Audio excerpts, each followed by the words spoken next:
हामीले राष्ट्रभन्दा माथि कोही पनि छैन, राष्ट्रभन्दा बाहिर कुनै पनि सिस्टम मान्न हुँदैन, राष्ट्रभन्दा बाहिर राजनीति पनि छैन, राजा पनि छैन, दल पनि छैन। हामीले कर के को निम्ति तिरेको हो?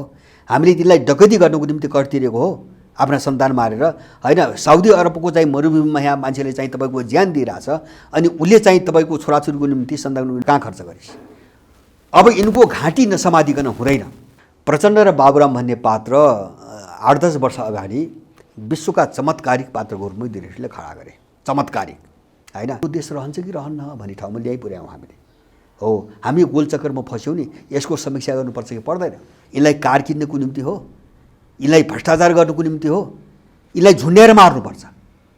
हामी त्यो यिनलाई झुन्ड्याएरै मार्नुपर्छ। म के भन्न सक्छु भन्छ भने यिनीहरूको तुलनामा मात्र होइन, यिनीहरूसँग तुलनै गर्न नमिल्ने गरी महेन्द्रको चिन्तन नेपाल सुहाउँदो थियो। हामी पृथ्वीमानलाई थुक्न सक्यौँ, हामी भानुभक्तलाई थुक्न सक्यौँ, हामी महेन्द्रलाई थुक्न सक्यौँ, र सारमा त हामीले आफ्नो इतिहास थुक्यौँ, आफ्नो सभ्यता थुक्यौँ, र हामीले आफ्नो मुखैमा थुक्यौँ। खानेपानी काठमाडौँमा छैन, हामीले पेप्सी कोलाको उद्योगलाई समर्थन गरेर चाहिँ विकास भनिरहेका छौँ। हामी किन त्यस्तो कुमार्गमा लागेका छौँ? एउटा विषको उत्पादनलाई हामी विकास भनेका छौँ। खानेपानी छैन, उनीहरू अन्डोल छन्, दिग्भ्रमित छन्, बाटै छैन, र उनीहरूको एउटै कुरा के हुन्छ भने हल्लाले गरेन, फल्लाले गरेन, मैले गर्छु। उनको त्योभन्दा अर्को तर्क छैन। जस्तो अहिले नेपालमा चाहिँ तपाईँको अधिकार अधिकार अधिकार अधिकार भन्छ। जो पनि अधिकार, व्यक्तिलाई पनि अधिकार चाहियो, जातिलाई पनि अधिकार चाहियो, समुदायलाई पनि अधिकार चाहियो, पार्टीलाई पनि अधिकार चाहियो। कर्तव्यको कुरा नि मान्छे एकजना पनि तपाईँ भेट्नुहुन्न। लुट्ने, जनताले तिरेको कर लुट्ने, त्यो त चाहिँ तपाईँको यो माफिया अर्थतन्त्रको कन्सेप्ट हो। हामी त्यो कन्सेप्ट, मैले अवधारणाको कुरा गर्दैछु, कर दुईवटा चिजको निम्ति तिरिन्छ। त तपाईँ यो सडकमा देख्नुहुन्छ नि, अभियान भन्यो, कसैले एउटा मुद्दा उठाछ, कसैले अनि 4 बजेपछि जाऊ फुट्छ, गाली गलोज गर्छ, मारामार गर्छ, काटाकार गर्छ, एउटाले अर्कोलाई दुत्कार्या छ, स्वीकार गर्छ। अनि चाहिँ बाबुरामले 1 लाख मान्छे लिएर चाहिँ अब न्याय शक्ति घोषणा गर्छ। जुवामा च्याखे थाहा भयो जस्तो यहाँ चाहिँ पपुलिस्ट कुरा गरेर यहाँ दुनियाँ घुमाइहाल्छु होइन, मैले कुर्सी चाहिँ पट्काइहाल्छु भने यो सङ्कट राजनीतिक सङ्कट होइन, यो सङ्कट राष्ट्रिय सङ्कट हो। एउटा चाहिँ देश नयाँ मोडतिर गइसकेको छ है, यथास्थितिमा देश चल्दैन, रोकिनेवाला छैन छैन। लवाई खायो हामी विदेशी, धर्म संस्कृति विदेशी हुँदा हामी कहाँ आयौँ त भन्छ भने सुन्नुहोस् है, यो यति खतरनाक र डरलाग्दो चाहिँ समस्या आयो। बर्थडे भन्छ, जन्मदिन मनाउँछ, र उसले उल्टो सिकाइरहेछ। उसको हाम्रो कल्चर मार्नको निम्ति के सिकाइरहेछ? मोमबत्ती बालेर निभाउन सिकाइरहेछ। हामी दीप प्रज्वलन भन्छौँ, हाम्रो संस्कार होइन, कि त्यो जीवन हो, त्यो प्रकाश हो। त्यो बत्ती बालेको बेला कतै निभ्यो, दियो निभ्यो भने अलक्षिण लाग्यो अथवा अपस्कुन पस्यो भन्छौँ हामी। अब चाहिँ मान्छे चाहिँ तब 10 क्लासमा प्रवेश गर्छ नि, अनि उसको मुखमा चाहिँ तपाईँको के हुन्छ? अमेरिका, अस्ट्रेलिया र युरोपको कुरा हुन्छ। जर्मनीमा बिस्मार्कले जर्मनको एकीकरण गरे, रुसमा पिटर द ग्रेटले गरे होइन, सबै देशमा आफूले गरेका छन्। यहाँ पृथ्वीनारायण शाहले कुरा गरे, तर चाहिँ म को हुँ भने यिनले चिनेकै छैनन्, आफू नचिने यिनले देशै चिन्दैनन्। हामीले जो विचार अपनायौँ त्यो हाम्रो होइन। पहिलो हामीले त्यो प्रश्न हुनुपर्छ। सुगौली सन्धि पछिको जो जालो छ नि, यसको अन्त्य नगरिकन नेपाल बन्दैन। पहिलो हाम्रो यो निष्कर्ष पुग्नु पर्यो। किसानले देशको समाधान दिनको निम्ति पहिले स्वदेशी बन्नु पर्यो। हामी यिनीसँग लड्न सक्छौँ, र यिनलाई फेरि हामीले यिनी कहिले फर्केलान् भनेर सपनामा देख्न नपर्ने गरी यिनको उन्मूलनै हामी गर्न सक्छौँ। प्रजी, तपाईँलाई कार्यक्रममा हार्दिक स्वागत छ। हजुर, धन्यवाद। हामीले पटक पटक छलफल गऱ्यौँ, पटक पटक अन्तर्वार्ता गऱ्यौँ। तपाईँका अन्तर्वार्ता धेरै सञ्चार माध्यममा पनि आए। अहिलेसम्मका अन्तर्वार्तामा हामीले समस्या मात्रै जनता सामु उजागर गऱ्यौँ, तर यसका विकल्प पनि त होलान्, यसका समाधानका उपाय पनि होलान्। आज हामी यो विषयमा केन्द्रित भएर छलफल गरौँला। म सबभन्दा कहाँबाट सुरु गर्छु? सबभन्दा पहिला भने जस्तो यहाँ समस्याका चाङ देखाइए, यी समस्याका चाङलाई समाधान गर्ने चाङका चाङ पार्टीहरू, अभियन्ताहरू देखिए। यही कुरामा 2007 सालभन्दा अगाडि स्थापना भएको नेपाली काङ्ग्रेस र 2006 सालमा स्थापना भएको नेपाल कम्युनिस्ट पार्टीले पनि धेरै आवरणमा, धेरै तरिकामा समस्याको समाधान गर्छौँ भने, तर त्यही नेपाल कम्युनिस्ट पार्टी अहिले जुन ठुलो पार्टी भएर प्रचण्ड र केपीले नेतृत्व गरे, त्यही पार्टीको हालत यो अवस्थामा छ, समाधान गर्छु भन्ने। अब यसलाई कसरी बुझ्ने? मैले यहाँबाट नेकपाको समस्याबाट सुरु गरेँ आजको कार्यक्रम। अब यसलाई यो एउटा एकदमै जटिल प्रश्न हो। जस्तो म पनि लागेको यो 5-7 वर्षदेखि निरन्तर लागेको एउटा प्रश्न के हो भन्छ भने, हामीले जो यथास्थितिमा समाधान भन्दै आयो नि, कहिले पार्टीलाई समाधान देखायौँ, कहिले व्यक्तिलाई समाधान देखायौँ, कहिले कुनै दलले बोकेका विचारलाई समाधान देखायौँ, तर समाधान कहीँ पनि निस्केन होइन, कतैबाट पनि देखिएन। अब यो हेरिसकेपछि हामी स्वयं म आफै चाहिँ अब एउटा नयाँ खालको एउटा सोच र छलफलमा गएँ। तपाईँको आफ्नै अभियान होइन अभियान पनि छ। अब समस्या के हो त? हामी पहिले जस्तो तपाईँको समस्याको पहिचान नगरिकन तपाईँ समाधान दिन सक्नुहुन्न। पहिले त समस्या के हो भन्ने कुरो बुझ्नु पऱ्यो। अब त्यो चाहिँ कोर्समा चाहिँ त्यो पाटोमा जानुभन्दा पहिले म पहिले यसलाई कसरी बुझ्ने, त्यो समाधानलाई पनि कुन स्तरबाट बुझ्ने, कति गम्भीरतापूर्वक बुझ्ने भन्ने कुरामा लग्नको निम्ति मैले अहिलेको परिस्थितिका 3वटा मुख्य विशेषताहरू मैले आफूले बुझेका विशेषताहरू म चाहिँ भन्न चाहन्छु। जस्तो पहिले अहिलेको परिस्थिति के हो भन्छ भने मेरो आफ्नो भाषामा यो असामान्य परिस्थिति हो। यो हिजोको जस्तो मान्छेको जिन्दगी मोटामोटी रूपमा चलेको अथवा चाहिँ राज्य प्रणाली मोटामोटी रूपमा चलेको, सामान्य रूपमा एउटा नियम कानुनभित्र चलेको, चल्दा चल्दै कतै कतै चाहिँ अब समस्याहरू देखिने होइन, त्यस्तो परिस्थिति होइन। अब नेपाल चाहिँ एउटा नयाँ मोडमा जान खोजिरहेछ होइन। एउटा यो असामान्य परिस्थिति हो र दोस्रो यससँग जोडिएको पाटो के हुन्छ भने यो सङ्कटको परिस्थिति हो होइन। जस्तो यो हामी समस्या भन्छौँ नि सामान्य भाषामा, त्यस्तो सामान्य समस्या होइन। यो सङ्कटको परिस्थिति हो। सङ्कट भनेको के हो भन्छ भने जब राज्य प्रणाली र समाजका प्रणालीहरू जरैदेखि जब चरमराउँछन् र त्यसले थेग्न नसक्ने जब अवस्था उत्पन्न हुन्छ नि, अब त्यसलाई सङ्कट भनिन्छ। त्यसै कारणले मैले भने अब नेपाल नयाँ मोडतिर जान खोजिरहेको छ। यथास्थितिमा अथवा यसैको निरन्तरतामा चाहिँ अब यो अगाडि जाँदैन। पहिलो कुरो हामीले बुझ्नुपर्ने माने समाधान खोज्दाखेरि हामीले यो स्तरबाट अब बहस गर्नु पर्यो भन्न खोजेको। दोस्रो, अब यो सङ्कट कस्तो हो त भन्छ भने यो सङ्कट राजनीतिक सङ्कट होइन, यो सङ्कट राष्ट्रिय सङ्कट हो होइन। राष्ट्रिय सङ्कट भन्नाले के हुन्छ भने अब राष्ट्र भनेपछि त्यसभित्र राजनीति पनि आयो, सभ्यता र संस्कृति पनि आयो, अब त्यसपछि अर्थतन्त्र पनि आयो होइन। माने हाम्रो जति पनि जीवन पद्धति हो, राज्यका जति पनि जीवन पद्धतिहरू हुन्, सबै सङ्कटग्रस्त भइसकेपछि अब यसले राष्ट्रिय सङ्कटको रूप लियो। हामीले बुझ्नुपर्ने दोस्रो राजनीतिक सङ्कट भनेको भए कुनै राजनीतिक दल अमुक राजनीतिक पार्टीहरूमा हो एकदम हो। अब राष्ट्रिय सङ्कट भनेपछि यो पार्टी र दल भन्दा पनि माथि छ, धेरै माथि भयो। यो आम सङ्कट भयो। अब आम सङ्कट भयो। सुन्नुहोस् है, अब यो आम सङ्कट भएपछि अब यो कहाँ जोडियो त भन्छ भने यो राष्ट्रिय सङ्कट भनेपछि राष्ट्र रहने कि नरहने भन्ने ठाउँमा गएर चाहिँ तपाईँको जोडियो। अब त्यहाँ गएर टक्रायो। जस्तो हामी छलफल गरिरहेछौँ नि, देश भाँडे, अब देश चाहिँ विदेशीहरूको कब्जामा जाने हो कि युद्ध सुरु हो कि, छलफल त धेरै कोणबाट चलिरहेछ। यो छलफल किन आयो भन्छ भने राष्ट्रिय सङ्कट भएको हुनाले आयो, राष्ट्रको अस्तित्वमाथि प्रश्न आयो। दोस्रो हामीले बुझ्नुपर्ने कुरा यो हामीले नबुझिन हुने कुरा। र अब तेस्रो चाहिँ जरुरी चिज के हो एकदम हामीले बुझ्नुपर्ने है। अब त्यो विदेशीको बाहिरको डिजाइन यिनलाई प्रयोग गरेको तर हामीले बुझ्न नसकेको एउटा अहिले एउटा ठुलो चाहिँ भ्याकुमको अवस्था छ दिमागमा, हाम्रो दिमागमा चारैतिर मूल्यहरूमा, विचारमा, अब एउटा सोचमा, सबैतिर एउटा भ्याकुम छ, ग्याप छ। अब त्यो कस्तो ग्याप हो त भन्छ भने यिनीहरूले माओवादी युद्धदेखि लिएर 62-63 सालसम्म आउँदाखेरि हामीसँग हिजो जे थिए, हाम्रा सोचहरू, हाम्रा चिन्तनहरू, हाम्रा विचारहरू, मूल्यहरू होइन, अथवा आचरणहरू, संस्कारदेखि त्यो सबैलाई यिनले प्रतिगामी भन्न सिकाए होइन, त्यो एउटा डिजाइनमा। र हामी चाहिँ अग्रगामी बाटोमा जानुपर्छ भने मान्छेले बुझेन, हामीले बुझेनौँ, हामी लाग्यौँ र भएका चिज हामी सबै ध्वस्त गऱ्यौँ। यिनको पछि आएर हामी सबै ध्वस्त गऱ्यौँ। तर सुनिश्चित रूपमा विदेशीले के गर्यो भन्छ भने नयाँ बन्न दिएन। सुन्नुहोस् है, त्यहाँ त नयाँ बन्न दिने ध्वस्त भयो, प्रेरित गर्यो हो, नयाँ बन्न सकेन। जस्तो अहिले हामी विकल्प भन्छौँ नि, विकल्प त छैन केही पनि होइन, सामान्यतः हेर्दाखेरि केही पनि विकल्प छैन। त्यस कारणले पुरानोको चाहिँ विसर्जन भयो होइन, नयाँ बन्न सकेन। अनि एउटा ग्यापिक एउटा के अरे चाहिँ खाली ठाउँ, भ्याकुम क्रिएट भयो होइन। अब त्यो भ्याकुममै यिनीहरू खेलिरहेको स्थिति हो। यिनीहरू भन्नाले विदेशी र तिनका दलालहरू जो सत्ता दलको नाममा छ नि, यही भ्याकुममा उनीहरू खोजिरहेछन्। त्यो भ्याकुम कस्तो छ त भन्छ भने अब यिनीहरू अपराधी हुन् भन्ने कुरो सबैलाई महसुस त भयो होइन, तर ठोस र भरपर्दो विकल्प त आउन सकिरहेको छैन, चाहँदै पनि सकिरहेको छैन। अब यो चाहिँ तपाईँको ग्याप जो हुने, यसलाई कसरी पूर्ति गर्ने भने ठुलो समस्या छ यहाँ होइन। जस्तो त्यो विचारमा ग्याप छ। सुन्नुहोस् है, एउटा हाम्रो दिमागमा, हाम्रो सोचाइमा ग्याप छ, हाम्रो विचारमा ग्याप छ, हाम्रा मूल्य मान्यतामा ग्याप छ, हाम्रो जीवन पद्धतिमा ग्याप छ होइन। राज्य प्रणालीका चाहिँ तपाईँको जस्तो कानुन नियमहरूको कायमको प्रश्नमा ग्याप छ।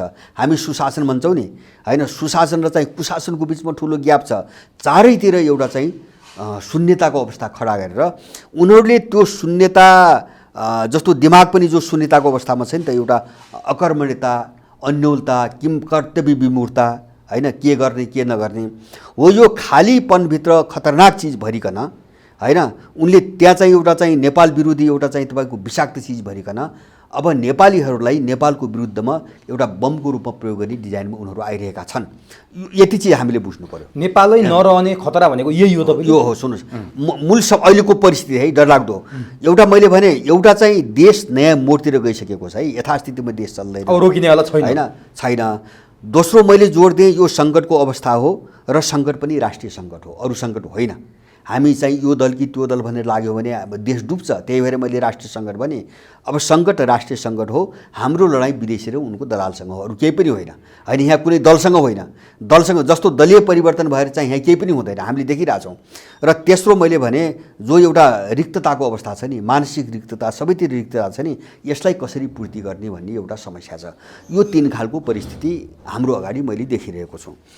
अब यो परिस्थितिको बिचमा हामी कहाँ फसिरहेका छौँ त सुरु हुन्छ भने म चाहिँ हाम्रो आन्तरिक समस्याको विषयमा म अलिकति पछि जाउँला। जस्तो जनरली सामान्यतः हेर्दाखेरि हामी कस्तो भ्रममा बाँचेर आयौँ भन्ने कुरा हामीले हेरौँ। उनीहरू कहाँ खेले, जस्तो हामीलाई अहिले चाहिँ अप्ठ्यारोमा कहाँ पारे भन्दाखेरि पहिलो कुरा हामीले बुझ्नुपर्ने 2007 साल यता जो प्रजातन्त्रको नाममा जो प्रणाली आयो नि, त्यसमा दललाई सर्वोच्च मानिएको छ। दलीय सर्वोच्चताको प्रणाली हो यो। हामीले दललाई सर्वोच्च मानेर आयौँ, होइन। अब दलको नाममा उनीहरूले एउटा पर्खाल खडा गर्थे, होइन, दललाई सर्वोच्च मान्यौँ। र हामीले के भन्यौँ त भन्छ भने अहिलेको मान्यता के हो त भन्छ भने दल भनेको प्रजातन्त्र अथवा प्रजातन्त्रको पर्याय दल हो भन्ने ठाउँमा हामी गयौँ। अब दल प्रजातन्त्रको पर्याय भएपछि त दलको विकल्पमा त कुरा गर्न भएन, हामीले त्यहाँ फसाए। दल नै प्रजातन्त्रको पर्याय हो भने दलका विरुद्धमा त कुरा गर्न त भएन, हामीले त्यहाँ फसाए, त्यो स्कुलिङमा फसाए। त्यस कारणले यिनले जे गरे पनि हाम्रो नीति के भयो भन्छ भने यिनीहरूको परिधिभन्दा बाहिर गएर विकल्प खोज्न नसक्ने ठाउँमा हामी पुग्यौँ, होइन। एउटा स्कुलिङ उनीहरू निर्विकल्प बने, उनीहरू निर्विकल्प बने, त्यो सोच एउटा स्कुलिङ त्यो आयो। त्यसले गर्दाखेरि दलको अब जस्तो अहिलेका जो दलहरू छन् यिनको विकल्प छ भन्ने स्कुलिङ भइदिएको भए हामी यो समाधान अलि पहिले नै भेट्थौँ। हामी त्यहाँ गएनौँ, हामीलाई एउटा चाहिँ त्यो गत्यावरोधमा हालियो, पहिलो कुरो मैले देखेको। तर त्यति बेला दलको विकल्प राजा थिएनन्, होइन। अब राजा पनि होइन, म अलिकति गएर जाउँ। जस्तो दलको विकल्प चाहिँ तपाईँको राजा मात्रै, अब राजा होला एक कोणबाट, जस्तो राजनीतिक क्षेत्रमा अथवा चाहिँ राष्ट्रियताको प्रश्नमा विकल्प थिए, राजाहरू धेरै विकल्प थिए। तर मैले अब जस्तो नेपाल जुन सङ्कटको अवस्थामा देख्यो नि, अब यसको हामीले समग्र चाहिँ विकल्पको कुरा गर्नु, समग्र समाधानको कुरा गर्नु पर्यो। अब त्यो गर्दाखेरि एउटा भ्रम चाहिँ हाम्रो के भयो भन्छ भने दलीयता नै प्रजातन्त्र हो भन्ने भ्रम भयो हामीलाई, होइन। अथवा दल नरहे अथवा यी दल नरहे प्रजातन्त्र दल नरहे त संसारै ठप्प हुन्छ भन्ने संसारै मानसिकता हामीमा गरियो एउटा। अर्को कुरो दलको विरोध गर्नु प्रतिगमन हो भन्ने भयो, होइन। स्कुलिङ त त्यो आयो, दलको विरोध गर्नु प्रतिगमन हो भन्ने आयो। अब तेस्रो चाहिँ तपाईँको समस्या के आयो भन्छ भने अब त्यति बेला जस्तो दोस्रो विश्वयुद्धको पछिको परिस्थितिमा जस्तो अन्तर्राष्ट्रिय सहयोगको नाममा भन्नुहोस् न, जस्तो एउटा कुनै पनि ठुलो देशले अर्को देशमाथि हस्तक्षेप गर्दा त्यसलाई हामीले भाइचारा सहयोग भन्ने बुझ्यौँ, किन वातावरण माहौल त्यस्तै थियो, दोस्रो विश्वयुद्धपछिको माहौल त्यस्तै थियो। जस्तो इन्डियनहरूले यहाँ जे गरे पनि त्यसलाई काङ्ग्रेसले भाइचारा सम्बन्ध पनि, भाइचारा सहयोग पनि व्याख्या गर्यो, होइन। जस्तो राजनीतिक परिवर्तनदेखि लिएर, होइन, सुरक्षाको क्षेत्रमा अथवा चाहिँ अर्थतन्त्रको क्षेत्रमा उनको जो लगाम नियन्त्रण हो त्यसलाई भाइचारा सम्बन्ध भन्न थाल्यो। जस्तो कम्युनिस्ट आन्दोलन पनि त्यहीको वैदेशिक हस्तक्षेपको सामान्यीकरण गर्ने, त्यसलाई भाइचारा सम्बन्ध पनि व्याख्या गर्ने। यसले चाहिँ हामीमा अर्को भ्रम सिर्जना गर्यो, माने हामीले चाहिँ देश बुझ्ने दिशातिर हामी जान सकेनौँ, होइन। अब अर्को चाहिँ पाँचौँ समस्या मैले हामीमा क्रिएट भएको भ्रम के हो भन्छ भने हामीले यथास्थितिभित्र हुने परिवर्तनलाई हामीले चाहिँ तपाईँको वास्तविक परिवर्तन मान्यौँ, होइन। जस्तो मैले यो भन्न खोजेको सुगौली सन्धिपछि हाम्रो देश सारत स्वाधीन थिएन, होइन। कसैको विदेशीको गुलाम भइसकेको थियो, होइन। विभिन्न खालका सन्धि सम्झौताहरूले उनले चाहिँ च्यापिसकेका थिए। अब 1950 को सन्धिमा आउँदाखेरि त तपाईँको इन्डियाले चौतर्फी आफ्नो नियन्त्रण चाहिँ तपाईँको बनाइसकेको थियो नेपालमा। त्यही यथास्थितिभित्र हुने राजनीतिक सत्ता र आर्थिक सत्तामा हुने हेरफेरलाई हामीले परिवर्तन भनेर गलत ढङ्गले बुझौँ, होइन। अब त्यो राज्यको संरचना बदल्नुपर्छ, होइन, समाजको संरचना बदल्नुपर्छ, मूल्य मान्यता बदल्नुपर्छ भन्ने दिशातिर हामी गएनौँ कि, होइन। जस्तो राजनीतिक सत्तामा चाहिँ पावरमा चाहिँ एउटा दलको ठाउँमा अर्को दल जाला अथवा कुनै एउटा व्यक्तिको ठाउँमा अर्को व्यक्ति जाला, स्वामित्वमा त परिवर्तन आयो नि, राजनीतिक स्वामित्वमा परिवर्तन आयो अनि त्यसले चाहिँ निश्चित रूपमा अर्थतन्त्र पनि त्यसैले कन्ट्रोल गर्छ होइन, अर्थतन्त्रको स्वामित्वमा परिवर्तन आयो। यही नै क्रान्ति हो भने भ्रममा हामी पुग्यौँ र अब हामीले यथास्थितिमा घुम्ने जो प्रक्रिया हो नि, यो प्रक्रियाबाट हामी बाहिर मुक्त हुन सकेनौँ। आजको दिनसम्म नि आजको दिनसम्म सकेनौँ। यो दुईटा चिज हाम्रो अगाडि ठुलो समस्या। एउटा मैले पनि एउटा परिस्थिति के हो भन्ने मैले जो सुरुमा भने नि सङ्कटको अवस्था, एउटा त नेपालको परिस्थिति के हो अहिले त्यो बुझाइमै हामी कहाँ समस्या छ। एउटा मेरो लडाइँ सधैँभरि यसैसँग हो। दोस्रो चाहिँ इतिहासको समीक्षा गर्ने प्रश्नमा हामी अहिले पनि चुकिरहेका छौँ र हामी पनि कहाँ छौँ हुन्छ भने हामीले एजेन्डामा समाधान खोजिरहेका छैनौँ। समस्याको मूल कहाँ छ र कहाँबाट यो समस्या आइरहेछ हामी त्यहाँसम्म पुग्न सकिरहेका छैनौँ। त्यस कारणले हामीले चाहिँ जस्तो यिनी अपराधीहरूको विरोध गर्दा गर्दै पनि होइन, अब एउटाको विकल्प यही भित्रै छ भन्ने हिसाबले अहिले पनि हामी सोचिरहेका छौँ। हामी यो दुईटा समस्याबाट मुक्त नभइकन होइन, पहिलो समस्या चाहिँ देशलाई वास्तवमा जस्ताको तस्तै नबुझिकन अहिलेको परिस्थितिलाई, र दोस्रो 7 साल यता हामी जुन भ्रमहरू मल्यौँ नि त्यसबाट बाहिर नगइकन हाम्रो अब आफ्नो समस्या आउँदा आफ्नो समय, यो त मैले बाहिरको समस्याको कुरा गरेँ, हामी आफूभित्र रहेको समस्या के हो भन्ने ठाउँमा हामी पुग्दैनौँ र त्यहाँ नपुगिकन यसको समाधान के हो भन्ने हामीले भन्न सक्ने कुरा हुँदैन। मैले यो समस्या देख्छु, यसमाथि चाहिँ अलिकति गम्भीर बहस हुनुपर्छ भन्ने चाहिँ लाग्छ। मेरो आफ्नो बुझाइ चाहिँ त्यो हो। हामीभित्रको समस्या चाहिँ के हो? हेर्नुहोस्, अब यसलाई चाहिँ 4-5वटा पाटोमा हेर्नुपर्छ भन्ने छ। जस्तो हाम्रो छलफल बहस, मेरो अहिलेसम्मको प्रयास, त्यही आधारमा हामीले सङ्गठन पनि गरिरहेका छौँ। मैले यसलाई 4-5वटा चाहिँ तपाईँको चरणका समस्या देख्छु। पहिलो समस्या हाम्रो दृष्टिकोणको तहमा समस्या छ। हामी यो स्पष्ट हुनुपर्छ। अब यो लडाइँ लड्ने हो भने हामी प्रश्न के हुनुपर्छ, पहिलो समस्या दृष्टिकोणको तहमा, हेराइको तहमा हाम्रो समस्या छ। त्यो भनेको के हुन्छ भने हामीले जो विचार अपनायौँ त्यो हाम्रो होइन। पहिलो हामीले त्यो प्रश्न हुनुपर्छ, त्यो विचार हाम्रो होइन, त्यो बाहिर निर्मित भइकन बाहिरका समाजहरूको सापेक्षतामा उनले विकास गरेका चिजहरूलाई हामीले कपी गरेर लिइरहेका छौँ। हाम्रो थट गलत छ। सुन्नुहोस् है, जस्तो चाहिँ तपाईँको कम्युनिस्ट पार्टीको नाममा, प्रजातान्त्रिक समाजवादको नाममा वा चाहिँ अहिले लोकतान्त्रिक गणतन्त्रको नाममा यो कुनै पनि कन्सेप्टहरू, यिनका प्रयोगहरू अथवा यी मुद्दासँग सम्बन्धित स्ट्रगल सङ्घर्षहरू नेपालमा भएका होइनन्, तिनी बाहिरका प्रयोगहरू हुन्। हामीले त्यो बाहिरको चिजलाई हामीले यहाँ कपी गरेर ल्यायौँ। पहिलो समस्या है, हाम्रो हावापानीले त्यसलाई एडजस्ट गर्न सकेन। एडजस्ट हुने कुरै भएन। जबकि त्यो विकासै अन्त भएको हो भने होइन। जस्तो संसदीय प्रजातन्त्र त बेलायतमा राजा र संसदको बिचको लडाइँको चाहिँ उपज न हो। अनि त्यो लामो लडाइँ वर्षौँ दशकौँसम्म चलेपछि अब समाधान कसरी निकाल्ने त भन्दाखेरि राजा र त्यहाँको चाहिँ संसदको बिचमा जो सम्झौता भयो नि, त्यो सम्झौताले चाहिँ निकालेको मोडालिटी हो होइन। त्यो त ब्रिटिस मोडालिटी हो। हामीले त्यसलाई कपी गऱ्यौँ होइन। कसैले अमेरिकन मोडालिटी कपी गरे, कसैले फ्रेन्च मोडालिटी कपी गरे, तर उनको मोडालिटी उनकै देशमा निस्किएको थियो, त्यही सुहाउँदो थियो, किन त्यहाँको सङ्घर्षले चाहिँ जन्माएको थियो त्यो मोडालिटी। त हामी जो कपी गर्नेहरू भयो नि, यिनी उँभो किन लागेन त भन्छ भने अब त्यो समाजको कपी त हाम्रो समाजमा मिल्दैन। अब त्यहाँभित्रका एकैछिन रोके है, जस्तो बाहिरको हावापानीमा हुर्किएको बिरुवा ल्याएर हामी यहाँ रोप्यौँ, कपी पेस्ट गऱ्यौँ भने तपाईँको तर्क छ। हजुर, कतिपयले के भन्छन् भने नेपाल सुहाउँदोमा अलिकति जोडे है, त्यो ठ्याक्क त्यो तपाईँ आउनु होला फेरि आफ्नो विषयमा। कतिपयले नेपाल सुहाउँदो भनेको पञ्चायत थियो जुन महेन्द्रले चाहिँ नि सुरुवात गरेका थिए 2017 सालमा। त्यो पञ्चायत नेपाल सुहाउँदो थियो, तर त्यो कहिलेसम्म थियो भने 2028 साल जब महेन्द्र जीवित थिए त्यति बेलासम्म नेपाल सुहाउँदो थियो।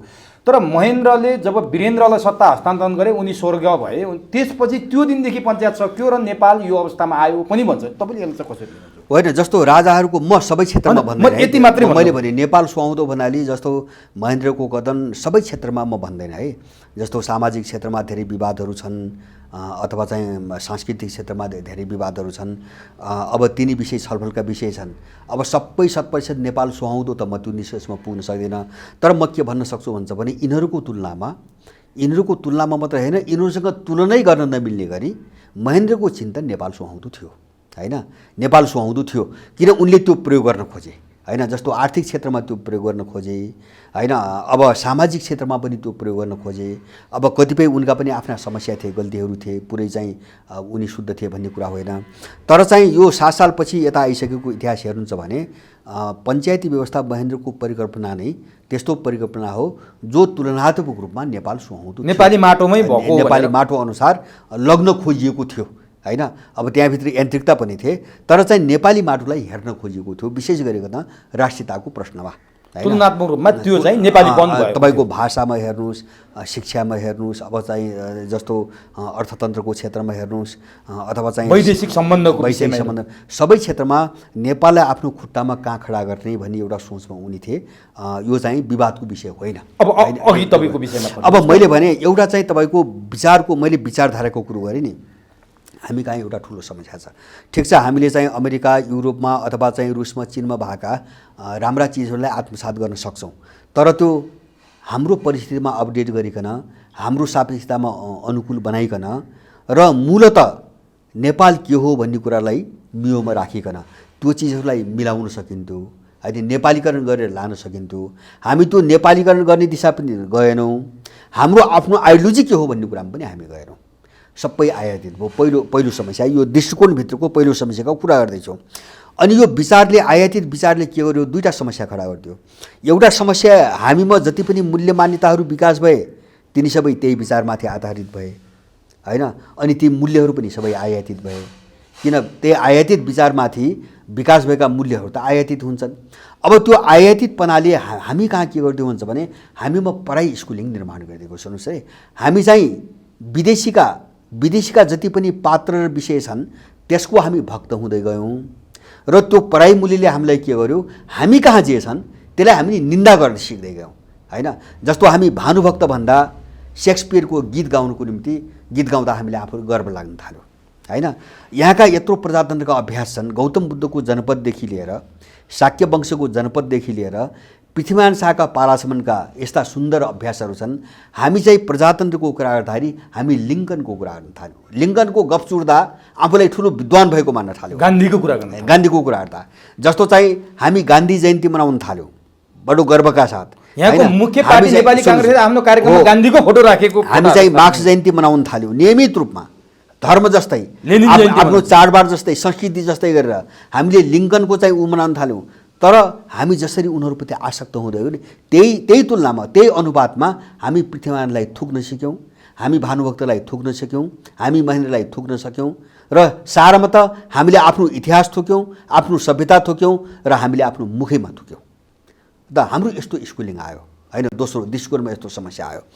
अनि तेस्रो समस्या के हुन्छ भने, यसले अवधारणामा समस्या ल्यायो। यो विचारले, जो आयातित विचार हो नि, यसले हाम्रो अवधारणा, कन्सेप्टहरूमा समस्या कहाँ ल्यायो भन्छ भने, जस्तो एउटा म तपाईँलाई उदाहरण दिन्छु, दुई तिनवटा उदाहरण दिन्छु, बडो चाखलाग्दो उदाहरण छन्। जस्तो प्रजातन्त्रको एउटा सबभन्दा सुन्दर विशेषता प्रतिस्पर्धा भन्छन् यिनीहरू, होइन। म त्यो सुन्छु, प्रतिस्पर्धा भनेको के हुन्छ भने, एउटाले अर्कालाई निषेध गर्ने, प्रतिस्पर्धा दिने। जस्तो चुनावमा जान्छ, ठुलो दल वा जित्ने दलले सरकार बनाउँछ, अर्काले विरोध गर्छ, र विरोधलाई उनीहरूले धर्म भनी व्याख्या गरेका छ। माने निषेध नै यो शासन प्रणालीको धर्म भयो। सहकारी होइन, मैले यहाँ जोड्न खोजेको, सहकारी होइन, तपाईँ समाज कसरी बनाउने, देश कसरी बनाउने, र सबै मिलेर सहकारी कसरी गर्ने, हामी त्यो सोचमा हामी पुगेनौँ। हामी त्यो विदेशी सोचमा कहाँ आयो त हुन्छ भने, एकले अर्कोलाई निषेध कसरी गर्ने। त यहाँको चाहिँ शासन प्रणाली निषेधको मूल्यमा आधारित भयो। हामी त्यसरी गयौँ, र यो निषेधले के गर्यो, जहिले पनि विध्वंस गर्यो, होइन। किन भन्छ भने, प्रतिपक्षको धर्म विरोध हो भन्छ नि, जस्तो अस्ति पनि काङ्ग्रेसले भनिरहेको छ, प्रतिपक्षको विरोधलाई उनले धर्म बनाइरहेछन्। यो शासन प्रणालीमा विरोधलाई, निषेधलाई धर्म बनाएका छन्। त्यसले चाहिँ तपाईँको कहिल्यै पनि यिनलाई पोजिटिभ सोचतिर लगेन, होइन। प्रतिपक्ष भएपछि विरोध गर्नु पर्यो, नत्र भने त प्रजातन्त्रको अर्थ रहँदैन। अब यो मूल्य कहाँबाट आयो भन्छ भने, युरोपियनहरूको सभ्यता हो यो, होइन। हामी त्यहाँ फस्यौँ। हाम्रो चाहिँ मूल्य, पूर्वीय सभ्यताको मूल्य हाम्रो सहकार्य समन्वयको मूल्य हो, होइन। यहाँको सभ्यता हेर्नुहुन्छ भने उनको निषेधको मूल्य हो। अब यो डेमोक्रेसीको, यो प्रजातन्त्र निषेधमा आधारित उनीहरूले किन गरे भन्छ भने, उनको राष्ट्र निषेधको प्रक्रियाबाट बनेको छ। जस्तो हाम्रो राष्ट्र समन्वयको प्रक्रियाबाट बनेको हो, पूर्वीय राष्ट्रहरू जस्तो। यहाँ कुनै व्यक्तिलाई जस दिँदैन, राष्ट्र निर्माणको निम्ति कुनै व्यक्ति र जातिलाई जस दिँदैन, यहाँ सबैको योगदानको चर्चा गरिन्छ। जस्तो रुसमा चाहिँ तपाईँको बिस्मार्कले चाहिँ के अरे, जर्मनीमा बिस्मार्कले जर्मनको एकीकरण गरे, रुसमा पिटर द ग्रेटले गरे, होइन। सबै देशमा आफूले गरेका छन्। यहाँ पृथ्वीनारायण शाहले कुरा गरे, तर चाहिँ पिटरको कुरा हुँदाखेरि पिटरको कुरो हुन्छ त्यहाँ, र पिटरले नेतृत्व गरेको जातिको, रुसी जातिको कुरा हुन्छ, हैन। अब बिस्मार्कले एउटा प्रतिनिधित्व गरेको जातिको कुरा हुन्छ त हामी कहाँ पृथ्वीनारायणको कुरा हुँदाखेरि विषय नगरजीको कुरा पनि हुन्छ, अमरसिंह भक्ति थापाको कुरा पनि हुन्छ, झागल गुरुङको कुरा पनि हुन्छ हैन। अब त्यसबेलाका राई लिम्बूहरू छन् अथवा मधेसी सबैको चर्चा हुन्छ, त्यहाँ हुन्छ। यो हाम्रो पूर्वीय दर्शन हो। पूर्वीय दर्शन। अब त्यो मैले यो प्रजातन्त्रको नाममा यो निषेधको प्रणाली हामी कहाँ किन आयो त भन्छ भने उनीहरूले चाहिँ जाति निषेधको चाहिँ तपाईँको लडाइँबाट राष्ट्र निर्माण गरेका हुन् हैन। जस्तो जातीय सत्ता थिए, युरोपमा जातीय सत्ता थिए, एउटा जातिको विरुद्धमा जसले विद्रोह गर्न सफल भयो त्यो जातिले सत्ता कब्जा गर्यो र आफ्नो जातीय आइडेन्टिटीबाट राष्ट्र बनायो। जस्तो चाहिँ रुस भन्छौँ नि, रुसी जातिको नामबाट रुस छ हैन, जर्मन जातिको नामबाट जर्मनी बनेको छ, फ्रेन्चहरूको नामबाट फ्रान्स बनेको छ, सर्बियालीहरूबाट चाहिँ नामबाट सर्ब बनेको छ। तर तपाईँको एसियाली राष्ट्रहरू कुनै जातिको नामबाट, कुनै सम्प्रदायको नामबाट बनेका छैनन्। जस्तो नेपाल भन्ने कुनै चाहिँ जाति छैन यहाँ हैन। जस्तो भारतमै चाहिँ तपाईँको भन्छ नि भारत भन्ने कुनै जाति छैन, अन्त पनि तपाईँ यो पाउनु न, सिद्धिपति पाउनु न। यो प्राचीन कालदेखि यो पछि बनेकाहरूमा त असर आएको छ, तर प्राचीन सभ्यतामा यो पाउनु न। अब यो चाहिँ राष्ट्र निर्माणको चाहिँ उनको धारा निषेधमा आधारित छ र उनीहरूले शासन प्रणाली पनि त्यही सिद्धान्तबाट बनाए। त्यो हामीले अवलम्बन, उनको शासन प्रणाली पनि निषेधकै सिद्धान्तबाट बन्यो, त हामी कहाँ निर्यात गरियो त्यो हैन, हामी कहाँ निर्यात गरियो। त्यसले गर्दाखेरि उनीहरूले हामीलाई समाज बनाउने, देश बनाउने बाटोमा हामीलाई जुट्नै दिएनन्, सहकारीको बाटोमा हामीलाई जानै दिएनन्, हाम्रो अपनत्व बोक्नै दिएनन्, हाम्रो दिमाग वास गरे उनीहरूले। हामी त्यहाँ फस्यौँ। एउटा दृष्टिकोणको ठाउँमा चाहिँ एउटा चाहिँ मैले भने तीनटा कुराहरू मात्रै। दृष्टिकोणको समस्या कहाँ हुन्छ भने एउटा विचार आयातित छ सिङ्गो, हामी कहाँ डेभलप भएको नेपाली समाज, यहाँको जलवायु, यहाँका मान्छे, यहाँको संस्कृति, यहाँको सभ्यता, यहाँका धर्महरू, यो सबै हेरिकन हामीले बोकेका विचारहरू विकास भएका होइनन्। हामी त्यहाँ फसिरहेका छौँ। त्यसकारणले हामीले पहिले विचारको तहमा सोच्नु पर्यो, हाम्रो आइडियोलोजी के भन्ने ठाउँमा जानु पर्यो। दोस्रो चाहिँ यो विचारले निर्माण गरेका मूल्यहरू सबै विदेशी मूल्यहरू छन्, आयातित छन्, हामी त्यहाँ जानु पर्यो। र तेस्रो चाहिँ यसबाट बनेका कन्सेप्टहरू चाहिँ सबै विदेशी छन्, सबै आयातित छन्, हामी यो पुनर्विचार गर्नु पर्यो। जस्तो मैले प्रजातन्त्रको एउटा कुरा गरेँ। अर्को कुरो चाहिँ म अर्को एउटा टिपिकल एकदम चाहिँ ध्यान दिन लागेको एउटा, जस्तो अहिले नेपालमा चाहिँ तपाईँको अधिकार अधिकार अधिकार अधिकार भन्छ। जो पनि अधिकार, व्यक्तिलाई पनि अधिकार चाहियो, जातिलाई पनि अधिकार चाहियो, समुदायलाई पनि अधिकार चाहियो, पार्टीलाई पनि अधिकार चाहियो। कर्तव्यको कुरा गर्ने मान्छे एकजना पनि तपाईँ भेट्नुहुन्न। एकजना पनि यस्तो संस्था वा व्यक्ति छैन जसले यो समाजप्रति, यो राष्ट्रप्रति मेरो कर्तव्य छ भन्ने चाहिँ शब्द उच्चारण गरोस्। किन यो अधिकारको कुरो यो पश्चिमी सभ्यता हो। जसलाई हामीले आधुनिकतावाद भन्छौँ नि, जब त्यो आधुनिकतावादले व्यक्तिलाई सेन्टरमा राख्यो, व्यक्ति स्वतन्त्रताको नाममा व्यक्तिलाई सेन्टरमा राख्यो, व्यक्तिलाई सार्वभौम बनायो र समाज र राष्ट्र निषेध गर्दै गयो, हो त्यसैको परिणाम अहिले कोरोनाको नाममा चाहिँ पश्चिमी जगत विध्वंसको जो चाहिँ सङ्घारमा आइपुगेको छ नि, त्यो विस्फोट हुन थाल्यो। त्यो अराजकता अब विस्फोट हुन थाल्यो। हामी त्यही व्यक्ति स्वतन्त्रतालाई आत्मसात गर्दाखेरि हामी चाहिँ अब अधिकार भन्ने हामीले कसरी बुझ्न थाल्यौँ त यहाँ भन्नुहुन्छ भने होइन, त्यही व्यक्ति स्वतन्त्रताको त्यही आधुनिकताको नारा हो जो पाश्चात्य जगतको चाहिँ मूल्य भन्छ उनीहरू। अब कर्तव्य मेरो केही पनि छैन, म समाजमा बसेको मान्छे हुँ, म बाहेक त यहाँ त लाखौँ मान्छे छन् नि होइन। उनको अधिकार के हो त्यो पनि मलाई मतलब छैन, मैले समाजमा गर्नुपर्ने कर्तव्य के हो, ड्युटी के हो त्यो पनि मलाई मतलब छैन, मलाई अधिकार चाहियो। माने प्रत्येक व्यक्ति विध्वंसक भएर गयो र व्यक्ति प्यारलल सत्ता भएर गयो हैन। तपाईको एउटा समुदाय, एउटा ग्याङ चाहिँ समानान्तर सत्ता भएर गयो। अनि चाहिँ तपाईँको यस्तो त सयौँ चिज छन्, यहाँ संस्था 100 छन्, व्यक्ति लाखौँ छ। अब सबैलाई सेन्टर बनाइदिएपछि, सबैले एकलाई अर्कालाई नमान्ने समानान्तर सत्ता भएपछि राष्ट्र विघटन भयो कि भएन? अब समाज विघटन भयो कि भएन? हामी त्यहाँ फस्यौँ। त्यहाँ यो कन्सेप्टको कुरा आएर मैले अवधारणा मूल्य कस्तो पुगिरहेको छौँ। म तेस्रो अर्को एउटा राम्रो उदाहरण दिन्छु। जस्तो अहिले चाहिँ तपाईँको मूल्य, जस्तो मान्छेले यत्रो कर अहिले 13 अहिले यो लकडाउनमा कर बढाइरहेछ, मान्छेलाई थाहा छैन। कर चाहिँ 13 छ सबै नागरिकलाई हैन। अब एउटा जिल्लामा तिर्नुपर्ने कर, अनि चाहिँ तपाईँको नगर अथवा गाउँपालिका स्तरमा तिर्नुपर्ने कर, अनि तल चाहिँ वडा स्तरमा तिर्नु कर हैन। एउटा सामान्य कारोबार गर्ने मान्छेले 3 ठाउँ कर तिरिरहेको छ, तर मान्छेलाई केही गर्न सकिरहेको छैन। यत्रो लुट छ हैन। कर तिर्ने भनेको यहाँ त कस्तो दिमागमा पर्यो भन्छ भने यो उनीहरूलाई खानको निम्ति तिर्ने हो भन्ने पर्यो क्या, मान्छेले त्यही बुझिरहेछ। अनि त्यो कन्सेप्ट कहाँ आयो भन्छ भने त्यो विदेशी कन्सेप्ट हो। लुट्ने, जनताले तिरेको कर लुट्ने, त्यो त चाहिँ तपाईँको यो माफिया अर्थतन्त्रको कन्सेप्ट हो। हामी त्यो कन्सेप्ट, मैले अवधारणाको कुरा गर्दैछु, कर 2टा चिजको निम्ति तिरिन्छ हैन। हामी यो सिद्धान्त जनतालाई बुझाउन सकेनौँ। पहिलो कुरो त राज्यबाट पाउनुपर्ने सुविधाहरू नागरिकले पाउनुपर्छ, राज्यले दिने सुविधाहरू त्यो नागरिकले पाउनुपर्छ र कर तिरे बापत राज्यले नागरिकको सुरक्षा गर्नुपर्छ। यो दुईटा कुराको निम्ति कर तिरिन्छ, तर कहाँ गरेको छ? अब हाम्रो कस्तो बुझाइ कस्तो हुन्छ भने कर तिर्ने भनेको यिनलाई लुट्नको निम्ति, गाडी तिर्नको निम्ति, यिनका चाहिँ परिवार पाल्नको निम्ति, यिनलाई जागिर दिनको निम्ति अथवा चाहिँ ब्रह्मलुट मचाउनुको निम्ति हामीले कर तिर्ने भने बुझिरहेछ मान्छेले। अब यो कन्सेप्टको कुरा गरेको मैले, यस्तो घातक कन्सेप्ट बोकेर हामी बसिरहेका छौँ। यो कन्सेप्ट पनि आयातित कन्सेप्ट हो, यो आयातित कन्सेप्ट हो होइन, अहिलेको नवोदारवादी कन्सेप्ट हो। अहिले जो बजार अर्थतन्त्र भन्छ नि, जो पश्चिमाहरूले यहाँ लाँदै नि हो, त्यो कन्सेप्ट हो यो।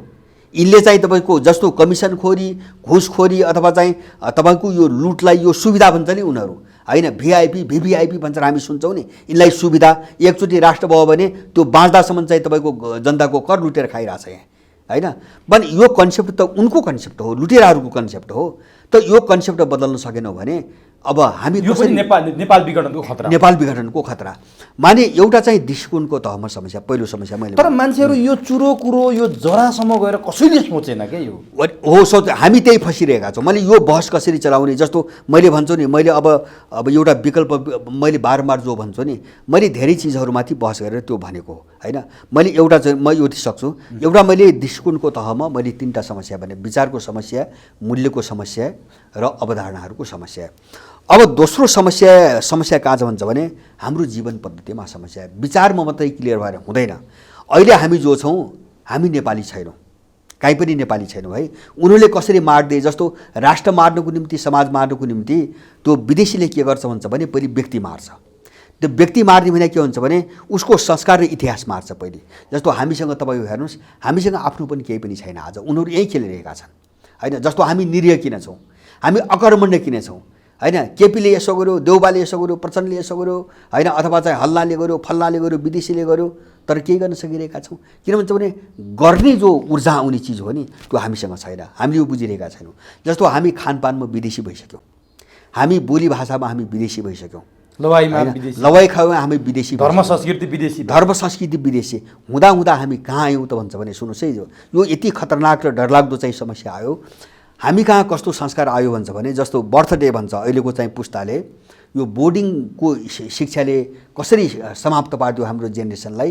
बर्थडे भन्छ जन्मदिन मनाउँछ र उसले उल्टो सिकाइरहेछ, उसको हाम्रो कल्चर मार्नको निम्ति के सिकाइरहेछ, मोमबत्ती बालेर निभाउन सिकाइरहेछ। हामी दीप प्रज्वलन भन्छौँ हाम्रो संस्कार होइन, कि त्यो जीवन हो, त्यो प्रकाश हो, बत्ती उनीहरूले त्यो बनाएर निभाउन सिकाइरहेका छन्।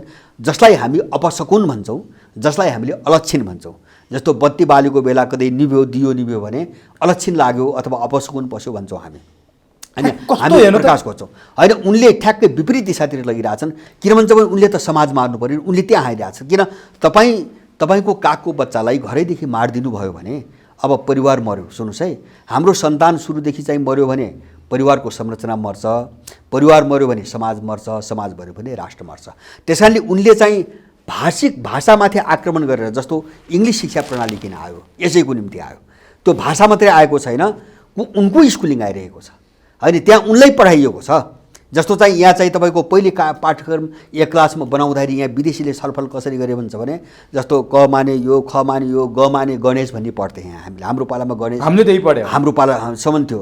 तर विदेशी आएर चाहिँ मलाई केही शिक्षक साथीहरूले छलफल गरे, त्यसमा भाग लिएका। त्यो विदेशीहरूले त्यो गणेश कसरी हटाइदियो भन्दाखेरि यो अमूर्त हो, यो गणेश भनेर त हामीले के देखाउने, बुझ्दैन बच्चाले। त्यसैले यसको ठाउँमा गमला राख्ने भने गमला राख्न पठाए। विदेशीहरूले काखमा रहेको बच्चालाई निशाना बनाएर आए, किन उनलाई त एउटा जेनेरेसन उत्पादन गर्नु छ। जो माथि संरचना बनाएछ हाम्रा चाहिँ मूल्यहरूका, त्यसलाई चाहिँ निषेध गर्ने, त्यसलाई समाप्त पार्ने, उनको आफ्नो जनशक्ति उत्पादन गर्नुपर्छ। उनी शिक्षाबाट पसे अनि त्यो आफ्नो शिक्षा पाठ्यक्रममा ढाले अनि त्यसपछि त्यो पाठ्यक्रम मार्फत उनले आफ्नो जीवन पद्धति लागू गरे चारैतिर। अब यसले हामीलाई चारैतिर धराशायी बनायो होइन, धराशायी बनायो। यो पारिवारिक विखण्डन त्यहीबाट आयो। जस्तो अहिले भन्छ नि, नेपालका चाहिँ मलाई लाग्छ तपाईँको 98-99% परिवारमा अहिले कलह छ। लोग्ने स्वास्नी, बाबुआमा छोराछोरी अथवा चाहिँ बाबुआमा र चाहिँ तपाईँको हाम्रो त जोइन्ट फ्यामिलीको कल्चर हो, त्यो सबै एकदम चाहिँ नाजुक अवस्थामा अहिले पुगेको छ। चारैतिर अन्तर्विरोध छ, द्वन्द्व छ होइन। मान्छे एकदम स्वार्थी र उपभोक्तावादी गरेर आफूलाई मात्रै हेर्छ होइन। मैले अघि नै भने कर्तव्यको भावना कहीँ पनि छैन। परिवार विघटन भयो, परिवार विघटनको प्रक्रियाले समाज विघटन गर्न थाल्यो। साम्प्रदायिकता कहाँबाट आयो? पहिले मान्छेको विघटन भयो, उनले मान्छेको विघटन सुरु गरे, व्यक्ति विघटन, त्यसले परिवार विघटन गर्यो, समाज विघटन, त्यसले समाज विघटन गर्न थाल्यो, राष्ट्र अनि विघटन, त्यसैले राष्ट्र विघटन गर्ने हो। उनीहरू जीवन पद्धतिमा हाने। जस्तो तपाईँको जीवन नै चाहिँ विदेशी बन्छ, तपाईँको खानपानदेखि लिएर सोचाइसम्मको सारा चिज जब विदेशी बन्छ र तपाईँले जब मात्र नेपाली हुँ भनेर केही किन भन्छ भने पहिचान मलाई चिन्ने भने पहिचान भने के हो हुन्छ भने पहिचान भनेको संस्कृति हो, केही पनि होइन। मान्छेको पहिचान भनेको समाजको पहिचान हो, समाजको पहिचान राष्ट्रको पहिचान हो, त्यो भनेको सभ्यता र संस्कृतिको पहिचान हो। जब तपाईँ आफ्नो सभ्यता बुझ्नुहुन्न, आफ्नो चाहिँ संस्कृति बुझ्नुहुन्न, जसभित्र भाषा, लवाइ खुवाइ, वेशभूषा सबै चिजहरू छ, अब यो बुझ्नु भने तपाईँले आफूलाई पनि चिन्नुहुन्न। जब तपाईँ आफूलाई चिन्नुहुन्न, तपाईँ समाज चिन्नुहुन्न, तपाईँ देश चिन्नुहुन्न, त्यसपछि तपाईँ के को निम्ति कार्य हुनुहुन्छ? भोकका निम्ति कार्य हुनुहुन्छ। मैले भने नि अधिकारको कुरो आएर चाहिँ ऊ चाहिँ भोकको कुरा मात्रै गरिरहेको छ अहिलेको मान्छे। उपभोक्तावादी बनेर चाहिँ तपाईँको अय्यासको कुरो मात्रै गरिरहेको छ, आफ्नो कुरो मात्रै गरिरहेको छ। हो, यस्तो भयो भने उसले जहाँबाट भोक प्राप्ति हुन्छ उसले त्यसको निम्ति काम गर्छ। मान्छे विदेशीको डिजाइनमा त्यहाँ प्रयोग भइरहेछ, थाहा छैन होइन, उसले आफूलाई बिर्सिसक्यो। म को हुँ भने बिर्सिसक्यो, म नेपाली हुँ भन्ने कुरो बिर्सिसक्यो। किन बिर्स्यो? उसले आफ्नो जीवन पद्धति छोड्यो, संस्कार संस्कृति छोड्यो, उसले आफ्नो आइडियोलोजी छोड्यो, विचार छोड्यो, उसले आफ्नो अवधारणाहरू छोड्यो। सबै चिज छोडिसकेपछि र तपाईँ म को हुँ भन्ने नै चिन्ने अवस्थामा नरहेपछि त तपाईँको त उपभोगको निम्ति, स्वार्थको निम्ति जसको हातमा पनि खेल्नुहुन्छ। दलहरूको समस्या त्यही हो। तर एउटा कुरा मैले यहाँ जान्न खोजेँ, जस्तो उनीहरूका संस्कारको कुरा भयो नि, उनीहरूको संस्कार सबै बोक्यौँ, हाम्रो संस्कार सबै बिर्स्यौँ, आज आफै नेपाली भएको हामीले बिर्सिन थाल्यौँ भनेर तपाईँले भनिरहनु भयो नि। जस्तो उनीहरू बर्थडेमा बत्ती निभाउँछन्, हामी त दीप प्रज्वलन गर्ने संस्कारको मान्छे भन्नुभयो नि। हामीले हाम्रो संस्कार किन प्रचार प्रसार गर्न सकेनौँ? हाम्रो संस्कार किन उनीहरूलाई अङ्गालो भन्न सकेनौँ? र उनीहरूकै संस्कार मात्रै हामीले अङ्गालो पर्ने बाध्यता किन आइलाग्यो? हाम्रो दर्शन किन उनीहरूलाई हामीले दिन सकेनौँ? पहिलो कुरो उनले राज्यलाई प्रयोग गरेर राज्य कब्जा गरे। सुन्नुहोस् है, उहाँ त्यहाँबाट मैले भने नि पहिलो यो समस्या शिक्षा प्रणालीबाट आएको छ। 28 सालमा नयाँ शिक्षा प्रणाली, मेकाले शिक्षा प्रणाली सुरु भयो।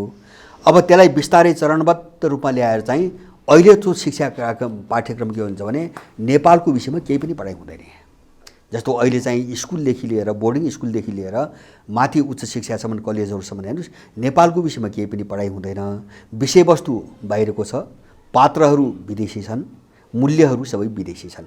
जस्तो म्यानेजमेन्टमा के पढाइन्छ अहिले, जस्तो कमर्सको चुरो सिद्धान्त के छ भन्छ भने तपाईँ 100 रुपियाँ लगानी गरिकन 1000 रुपियाँ कसरी कमाउने भने त्यो अपराध सिकाइरहेछ क्या, पढाइरहेछ। जस्तो अहिले म्यानेजमेन्टको एउटा चाहिँ सबभन्दा ठुलो चाहिँ समस्या के हो भन्छ भने यो जो जेनेरेसन उत्पादन भइरहेछ नि, 100 रुपियाँ लगानी गरिकन तपाईँले 1000 रुपियाँ कसरी कमाउने भन्ने कुरो म्यानेजमेन्टमा पढाउँछ। भनेपछि 100 रुपियाँ लगानी गरेर 1000 रुपियाँ कमाउने त तपाईँ त अपराधी बन्नु पर्यो, होइन? नत्र 900 नाफा त कहीँबाट पनि आउँदैन। माने दुनियाँलाई कसरी तपाईँ मार्नको निम्ति सक्षम हुने कोर्स त्यस्तो छ, होइन? सबैतिर मैले एउटा म्यानेजमेन्टको कुरा गरेँ, यी सब आयातित कोर्स, सबै आयातित, होइन? किनभने उनीहरूले त नेपाली समाज विध्वंस गर्न खोजिरहेछन्। किन यस्तो जेनेरेसन उत्पादन गरेर, यस्तो जनशक्ति उत्पादन गरेर उनले त नेपाल सिद्ध्याउन खोजिरहेछन्। नेपाल सिद्ध्याइसकेपछि उनले कन्ट्रोल गर्ने जब वातावरण भन्छ नि, त्यसका पछाडि उनका धेरै मिसन छन्, आफ्ना धेरै रणनीति छन्, है? पहिले त नेपाल त सिद्ध्याउनु पर्यो। त्यस कारणले अब जस्तो तपाईँको व्यवस्थापनको शिक्षा हेर्नुहोस् त्यही छ, मानविकी हेर्नुहोस् तपाईँको त्यही छ, होइन? अथवा चाहिँ तपाईँको चाहिँ अरू क्षेत्रतिर हेर्नुहोस् त्यही छ। अब यो कहाँ गरे त भन्छ भने पहिलो कुरो पाठ्यक्रम र दोस्रो कुरो पछिल्लो कालमा आएर भाषा, अङ्ग्रेजीमा पढाइ हुन थाल्यो। र हाम्रो दिमाग कस्तो बनाइदियो भन्छ भने अङ्ग्रेजीमा छोराछोरी बोल्न सक्ने भनेको विद्वान बन्ने हो भनेर, माने उनको अनुसरण गर्नु नै विद्वता हो, उनको भाषा पढ्नु नै विद्वता हो भने हामीले आफ्नो ज्ञानको पर्याय, विद्वताको पर्याय हामीले विदेशको भाषालाई बनाउन थाल्यो। त्यो मात्रै होइन, अर्को डरलाग्दो कुरा के भने जस्तो युरोप अमेरिका जानु हाम्रो गर्व भयो के, हाम्रा छोराछोरी त्यहाँ पठाउनु भनेको आज समाजमा गर्व छ। मैले त्यही नेपालमा बस्ने छोराछोरीका बाबुआमा पीडित भएर बस्नुपर्ने अवस्था यो एक्ज्याक्टली समस्या कहाँबाट हामी त्यो बुझौँ। मैले भने नि पहिलो कुरो 28 सालपछिको पश्चिमा शिक्षा प्रणाली, ब्रिटिस शिक्षा प्रणाली, दोस्रो त्यसमा चाहिँ तपाईँको के हुन्छ भने अङ्ग्रेजी भाषा, यो दुवै चिजले पाठ्यक्रम उनीहरूको यो दुवै चिजले त नेपाली त सिद्ध्यायो भने तपाईँको विदेशको जो कुरो आउने मैले चाहिँ धेरै पटक भनेको छु यो कुरा। अब चाहिँ मान्छे चाहिँ तब 10 क्लासमा प्रवेश गर्छ नि, अनि उसको मुखमा चाहिँ तपाईँको के हुन्छ अमेरिका, अस्ट्रेलिया र युरोपको कुरा हुन्छ, उसले अरू केही पनि देख्दैन। अहिलेको जेनेरेसनले त्यो बनाइएको छ शिक्षा। किन अमेरिका पढाइन्छ नि त्यहाँ पाठ्यक्रममा, अमेरिकन थट पढाइन्छ, युरोपियन थट पढाइन्छ, होइन? उहाँका चाहिँ फिलोसोफरको कुरा पढाइन्छ। कसले चाहिँ त हाम्रो पूर्वको पढाउँछ, कसले नेपालको पढाउँछ? त्यो दर्शन हामीसँग छैन, त्यो शिक्षा हामीसँग छैन। तर उनले मारे दबाए होइन, राज्यलाई प्रयोग गरेर, दलाललाई प्रयोग गरेर त्यो ध्वंस गरे। त्यस कारणले मैले भने नि, तपाईँको दिमागमा अब जस्तो तपाईँ मेरो संस्कृति के हो पनि थाहा छैन, मेरो सभ्यता पनि के हो थाहा छैन, त्यो थाहा नभएपछि म को हुँ भन्ने पनि थाहा छैन, त्यो थाहा नभएपछि समाज पनि थाहा छैन, देश पनि थाहा छैन। अब अहिलेको जेनेरेसनमा समस्या सबै विदेशी भएपछि उसको दिमागमा एउटा चिज बाँकी रहन्छ, होइन, बाँच्दासम्म खानु त पऱ्यो नि, बस्दासम्म खानु त पऱ्यो, बाँच्नुलाई त खानु पऱ्यो, खानुको निम्ति भोगविलास गर्नुको निम्ति पैसा चाहिन्छ। पैसा युरोपमा छ, अमेरिकामा छ। त्यस कारणले ऊ युरोप अमेरिका भन्छ अहिलेको मान्छे, ऊ देश भन्दैन, समाज भन्दैन। किन भन्छ भने उसलाई पैसा मात्रै सिकाइएको छ, उसलाई लुट्न मात्रै सिकाइएको छ, उसलाई अपराध गरे भए पनि धनी बन्न, सुखी जिन्दगी बिजाउ पनि शिक्षाले त्यही सिकाएको छ। त्यस कारण उसले पैसा बुझ्छ, पैसाभन्दा उसले केही पनि बुझ्दैन। तर यसरी बोल्ने मान्छेलाई पक्षगामी भनिन्छ क्या, प्रतिगामी, पक्षगामी, रूढिवादी, पाखे, त्यस्तो शब्द प्रयोग हो। आयो डिजाइन। अलिकति म पछाडि जाउँला। दोस्रो चाहिँ हाम्रो जीवन पद्धतिको समस्या। मैले पहिलो कुरो दृष्टिकोणको समस्या, विचारको समस्या, दोस्रो मैले जीवन पद्धतिको समस्या कुरो, तेस्रो समस्या मैले भन्छु एप्रोचको समस्या, होइन। अब एप्रोच भनेको अब बुझाइमा एउटा कस्तो समस्या छ भन्छ भने हामीले राजनीतिको कुराहरू हामी सधैँभरि स्वामित्व परिवर्तनको कुरा गऱ्यौँ। मैले सुरुमै भने नि, राजनीतिक शक्ति कसको हातमा हुने, बागडोरको मात्रै कुरा, उत्पादन प्रणाली कसको हातमा हुने। हामी स्वामित्व परिवर्तनको कुरा गऱ्यौँ, त्यसलाई हामी क्रान्ति भन्यौँ, होइन। तर जो जग हो नि, राज्य प्रणाली र आर्थिक प्रणाली जुन जगमा बन्छ, होइन, हामी त्यो जगबाट काट्यौँ। जस्तो मैले भन्न खोजेको संस्कृति र सभ्यता भने कस्तो चिज हुन्छ भने तपाईँको आइडेन्टिटी हो, परिचय हो। जस्तो कुनै मान्छेलाई हामीले तामाङ भन्छौँ, त्यो तामाङ भनेको उसको संस्कृति हो, थर होइन त्यो, होइन। एउटा निश्चित कुरै एउटा ऐतिहासिक संस्कृतिभित्र, सभ्यताभित्रबाट आएको त्यो समुदायलाई हामी तामाङ भन्छौँ, होइन। कसैलाई हामीले थारू भन्छौँ, होइन। थारू भनेको एउटा संस्कृतिको परिचय हो। राई लिम्बू त्यस्तै हो, बाहुन छेत्री त्यस्तै हो। अब संस्कृति जगमा हुन्छ, होइन, किन त्यसैले नै समुदाय निर्माण गरेको हुन्छ, त्यसैले राष्ट्र निर्माण गरेको हुन्छ। जस्तो नेपालको विकास, नेपाल भन्ने देशको चाहिँ यो विकास आखिर कुन गर्म, कसको गर्ममा भयो त, कहाँ भयो त, यसको त इतिहास छ नि एउटा हो। अब यो चाहिँ तपाईँको सभ्यता र यो संस्कृतिबाट जब काटिन्छ नि, विध्वंस त्यहीँ सुरु हुन्छ। त्यसैले संस्कृति मूल हो। मैले भन्न खोजेको एप्रोचमा समस्या कहाँ आयो भन्छ भने संस्कृति जगमा हुन्छ, त्यो पहिचान हो। अब त्यो पहिचान अन्तर्गत, होइन, दुईवटा अरू चाहिँ तपाईँको एउटा संरचनाहरू बन्छन्, एउटा राजनीतिक संरचना, एउटा आर्थिक संरचना बन्छ, एउटा मोडेलहरू बन्छ। हामी कहाँ फस्यौँ भन्छ भने संस्कृतिलाई मारे विदेशीहरूले। सुन्नुहोस् है, जस्तो म एउटा केही पात्रहरूको उदाहरण दिउँ। प्रचण्ड र बाबुराम भन्ने पात्र 8-10 वर्ष अगाडि विश्वका चमत्कारिक पात्रको रूपमा विदेशीले खडा गरे। चमत्कारिक, होइन, माने एउटा सपनामा देखिने कुनै चाहिँ एलियन भन्छन् नि, पश्चिमाहरू एलियन भन्छन् नि, एलियनको रूपमा चाहिँ प्रस्तुत गरे। डरलाग्दा चाहिँ गुरिल्ला प्रस्तुत भएका होइन, गराइए भने युद्धहरू। अब ती दुईजना पात्र 10 वर्ष अगाडिसम्म त्यसरी प्रस्तुत गरेका पात्र आज चाहिँ सडक छाप जोकर किन भए? एउटा त उनले गराए त्यो आफ्नो ठाउँमा छ, उनले उठाए, उनले सुताए त्यो आफ्नो ठाउँमा छ। अब त्योभन्दा महत्त्वपूर्ण पाटो के हो भन्छ भने मैले सुरुमै भने नि, उनीहरूलाई म को हुँ भन्ने थाहा थिएन। मैले कल्चरको कुरा, सभ्यताको कुरो है, किन उनको सिङ्गो जिन्दगी यहाँको कल्चर र सभ्यतालाई हिट गर्नको निम्ति प्रयोग भए, उनले त्यहाँ गरे। जस्तो युद्धकालभित्र अब यिनी सबै धार्मिक सांस्कृतिक धरोहरमाथि जो निशाना बने नि, उनले सङ्ग्रहालय देखेर मूर्ति मन्दिर टुप्पी काट्नेदेखि लिएर हत्या गर्नेसम्म हाम्रा धर्मग्रन्थ उनलाई विदेशीले प्रयोग गर्यो, सांस्कृतिक मूल्यहरूमाथि एट्याक गर्नको निम्ति प्रयोग गर्यो र कहाँ उठायो, राजनीतिक तहमा उनलाई उठायो। अब उनको राजनीतिक सम्बन्ध भने नि उनीहरूले म को हुँ भन्ने चिनेनन्, बुझेनन्। म नेपाली हुने उनलाई थाहा थिएन। किन भन्छ भने उनलाई संस्कृति पनि थाहा थिएन, त्यहाँ हिट गरे। उनलाई नेपालको सभ्यता पनि थाहा थिएन, त्यहाँ हिट गरे। अब संस्कृति र सभ्यता थाहा नभएपछि आफ्नो परिचय थाहा हुँदैन, माने चेतना हुँदैन मान्छे। उनको अचेत लडाइँ हो क्या मैले भन्न खोजेको। म को हुँ भन्ने चिनेन, अचेत रूपमा लड्यो। अचेत रूपमा लड्ने मान्छे अर्काको निम्ति लड्छ, अर्काको हातबाट चाहिँ तपाईँको प्रयोग हुन्छ। ऊ आफ्नो खुट्टामा लड्दैन, आफ्नो हातबाट लड्दैन। त्यही भएर उनको लडाइँ कहाँ गयो भन्छ भने विदेशीले कहाँ लग्यो, सत्ताको स्वामित्व, राजनीतिक सत्ताको स्वामित्व र आर्थिक सत्ताको स्वामित्वमा उनलाई प्रलोभन दियो, लडायो त्यहाँ। माने 7 सालदेखि हाम्रो एउटा समस्या के हो अहिलेसम्म भन्छ भने मैले पहिले पनि भने राजनीतिक परिवर्तन नै क्रान्ति हो र अब सत्तामा बस्ने मान्छेहरूले जो विकासको नमुना अगाडि सार्छ नि त्यो नै विकास हो भन्ने, जो आर्थिक प्रणाली अगाडि सार्छ त्यो नै परिवर्तन हो, आर्थिक परिवर्तन हो भन्ने ठाउँमा पुग्यौँ। हामीले स्वामित्वको परिवर्तनलाई क्रान्ति भन्यौँ। सुन्नुहोस् है, मेरो जोड यहाँ हो। हामीले स्वामित्वमा हुने परिवर्तनलाई चाहिँ क्रान्ति भन्यौँ, होइन। हामीले चाहिँ जगैदेखिको रूपान्तरण क्रान्ति भन्ने हामीले बुझेनौँ होइन। अब उनले जस्तो सभ्यता र संस्कृतिमाथि आक्रमण उनले किन गराए त भन्दाखेरि त्यहाँ क्रान्ति हुँदैन होइन। सभ्यता र संस्कृतिमा क्रान्ति हुँदैन, त्यो समयको आवश्यकता अनुसार अनुकूल हुँदै जान्छ होइन। जस्तो सोभियत सङ्घमा 75 वर्ष कम्युनिस्ट पार्टीले शासन गर्यो, सोभियत कल्चर मर्यो, मान्यो त त्यही होइन, जो उनको पुर्खाले दिएको थियो संस्कृति त त्यही मान्यो होइन। जस्तो तपाईँको चिनमा अहिले पनि कम्युनिस्ट पार्टीको शासन छ, तर माओको कालदेखि अहिले मात्रै होइन, अहिले त संसारभरि कन्फ्युसियस इन्स्टिट्युट भन्ने चिनले स्थापना गरिरहेछ आफ्नो आइडेन्टिटीको निम्ति होइन। चिनको आइडेन्टिटीमै समस्या आयो, चिनलाई कसरी चिनाउने त? किन त्यो अहिले अर्थतन्त्र पो अहिले छ त, पैसा पो अहिले छ त, यो त सधैँ त रहँदैन होइन। अहिले चाहिँ उनको हातमा चाहिँ राजनीतिक सत्ता छ, सधैँभरि त्यो नरहन सक्छ। चिनलाई चिनाउने केले त? उसको आइडेन्टिटी, उनले त्यो आइडेन्टिटी जब आफू सुपर पावर बन्न थाले नि, आफ्नो आइडेन्टिटी क्राइसिस जब चाहिँ देखा पर्यो, उनले चिनलाई कन्फ्युसियससँग जोड्न थाले, त्यो इतिहाससँग जोड्न थाले होइन। हाम्रो त्यहाँ केही पनि भएन। जस्तो नेपालको आइडेन्टिटी के होइन, यत्रो समुदाय छन्, समुदायका यत्र वैविध्यशाली संस्कार, यत्रो किराँत सभ्यता छ, बौद्ध सभ्यता छ, वैदिक सभ्यता छ, तामाङहरूको आफ्नो सभ्यता छ, थारूहरूको सभ्यता छ। हामी आइडेन्टिटी आफ्नो बुझ्नेतिर लागेनौँ। मैले भने अब त्यसलाई जग बनाएर चाहिँ हामी अगाडि बढेको भए हामी केही समाधान पाउँछौँ। यो त एउटा के भन्छ भने अन्तर्निर्भर एउटा एप्रोच भन्छ नि, संस्कृति, अर्थतन्त्र र राजनीति एकअर्कासँग जेलिएका, एउटालाई अर्कोबाट छुट्याउन नमिल्ने, नसकिने र एउटाको अभावमा अर्को अपुरो हुने, यो खालको एप्रोचबाट हामी अगाडि बढेको भए हामी समाधान पाउँथ्यौँ, राजनीतिक समाधान पनि पाउँथौँ। त अहिलेको के छ, राजनीति भन्छ भने हाम्रो सभ्यता र संस्कृतिलाई कसरी मार्ने भन्ने दिशातिर पुरै राज्य सत्ता लागेको छ। अनि त्यही भएर के हुन्छ भन्छ भने सबै पात्रहरू अपराधी देखिन्छन्। सुन्नुहोस् है, यिनी अपराधी देखिनुको कारण मैले अघि नै पनि भने, पहिलो कुरो त म को हुँ भने यिनले चिनेकै छैनन्, आफू नचिने यिनले देशै चिन्दैनन् होइन। त्यहाँ त भोगविलासको कुरा मात्रै हुन्छ उनको दिमागमा।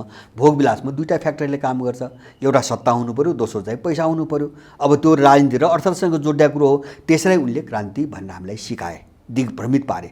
त्यसैले एप्रोचको एउटा चाहिँ हामीले समाधान कहाँ खोज्नु सक्नुहुन्छ भने सभ्यता र संस्कृतिको पाटोलाई छोडेर हामी कहीँ पनि पुग्दैनौँ।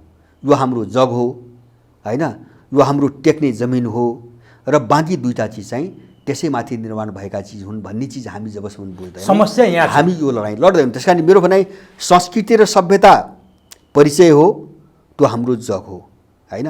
अब राजनीति के हो भन्छ भने कमान्ड हो, माथि सबभन्दा माथि टाउकोमा बस्ने कमान्ड हो, त्यो लिडरसिप हो। अब अर्थतन्त्र पेरिफेरी हो, त्यसलाई सपोर्ट गर्ने बेस। जस्तो थपक्क समाज चाहिँ कुनै खाँबोलाई समातेर चारैतिर, जस्तो पिलर चाहिँ छड र गिट्टी हालेपछि होइन बाहिरबाट प्लास्टर गरिन्छ अथवा चाहिँ अरू चिज हालिन्छ र त्यसलाई सपोर्ट दिन्छ। जस्तो छडहरूको सपोर्टमा कङ्क्रिटहरू हाल्छ नि, अनि खम्बा भन्छ, त्यसपछि बल्ल एउटा खम्बा पिल्लर भन्छ, मुनि जग छ, जग अझ मजबुत बनाइएको छ। त्यस कारणले हामीले पिल्लरको संरचना कस्तो हुन्छ भन्ने कन्सेप्टमा हामी गएनौँ भने हामी सक्दैनौँ। संस्कृति र सभ्यतालाई हामीले आधार बनाउनुपर्छ, बेस बनाउनुपर्छ होइन। त्यसको लिडरसिप गर्ने, त्यो सिङ्गो संरचनाको लिडरसिप गर्ने राज्य सत्ता हुन्छ, राज्य प्रणाली हुन्छ र यो राज्य प्रणालीलाई थाम्ने जो सपोर्ट हुन्छ नि, त्यो अर्थतन्त्र हो।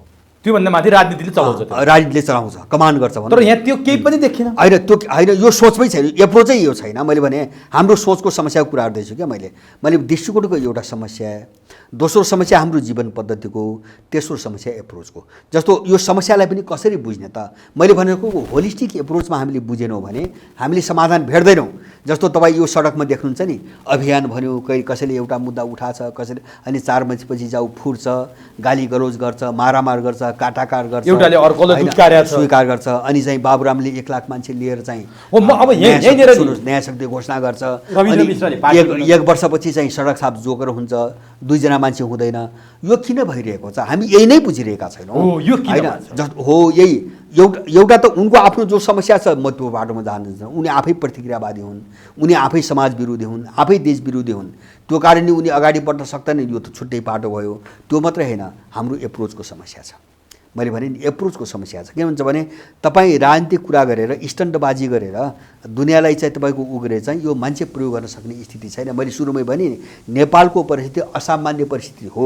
त्यस कारणले हिजो जुवामा च्याखे थाहा जस्तो यहाँ चाहिँ पपुलिस्ट कुरा गरेर यहाँ दुनियाँ घुमाइहाल्छु होइन, मैले कुर्सी चाहिँ पट्काइहाल्छु भन्ने जो सोचबाट गएको छ नि, यो मान्छे कहिले पनि काम लाग्दैन। मेरो भनाइ चलिदेखि यही हो हैन। अब उनको समस्या कहाँ हो भन्छ भने उनीहरूले चाहिँ पहिलो कुरो एजेन्डा समग्रमा कुरा उनले होलिस्टिक एप्रोचबाट कुरा गरिरहेका छन्। मैले भने सङ्कट हो भनेपछि त्यसको समग्र समाधान चाहियो, त्यसको चाहिँ के अरे सांस्कृतिक समाधान चाहियो, त्यसको राजनीतिक समाधान चाहियो, त्यसको आर्थिक समाधान चाहियो, विकासको समाधान चाहियो, मान्छेको जीवनको कुरा छ, बेरोजगारीको समस्या छ। अब यसलाई एउटा होलिस्टिक एप्रोचबाट कसरी चाहिँ समाधान निकाल्ने, एउटा प्याकेजमा कसरी समाधान दिने, एउटा त्यो सोच छैन उनीहरूसँग।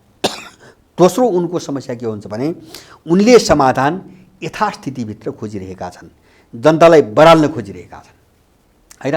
जस्तो मैले भन्छु नि, यो सोचबाट होइन कि जस्तो चाहिँ नेपालको जो राज्य प्रणाली छ यही ठिक छ, अब जुन मोडालिटी शासन प्रणालीको छ यही नै प्रजातन्त्र हो हैन। साम्राज्यवादले जो लुटको एउटा मोडालिटी थोपरेको छ त्यही विकास हो हैन। एउटाले लुट अरूलाई मार यही नै विकास हो।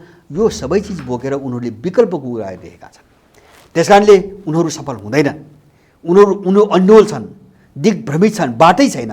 र उनीहरूको एउटै कुरा के हुन्छ भने हल्लाले गरेन, फल्लाले गरेन, मैले गर्छु। उनको त्योभन्दा अर्को तर्क छैन। त्यसको विकल्प म हुँ, त्यसको विकल्प म हुँ हो, यही फसाउन खोजिरहेछन्। र 7 सालदेखि हुँदै आएको यही हो कि मैले भने नि तपाईँ हामीले कहिल्यै राणाहरूको विकल्प काङ्ग्रेस देख्यौँ, काङ्ग्रेसको विकल्प पञ्चायत देख्यौँ, अथवा चाहिँ काङ्ग्रेस विकल्प पछि एमाले देख्यौँ, अब एमाले काङ्ग्रेस विकल्प माओवादी देख्यौँ, अनि तिनको अर्को विकल्प मधेसवादी देख्यौँ। हामी त कहीँ पनि पुग्दैनौँ।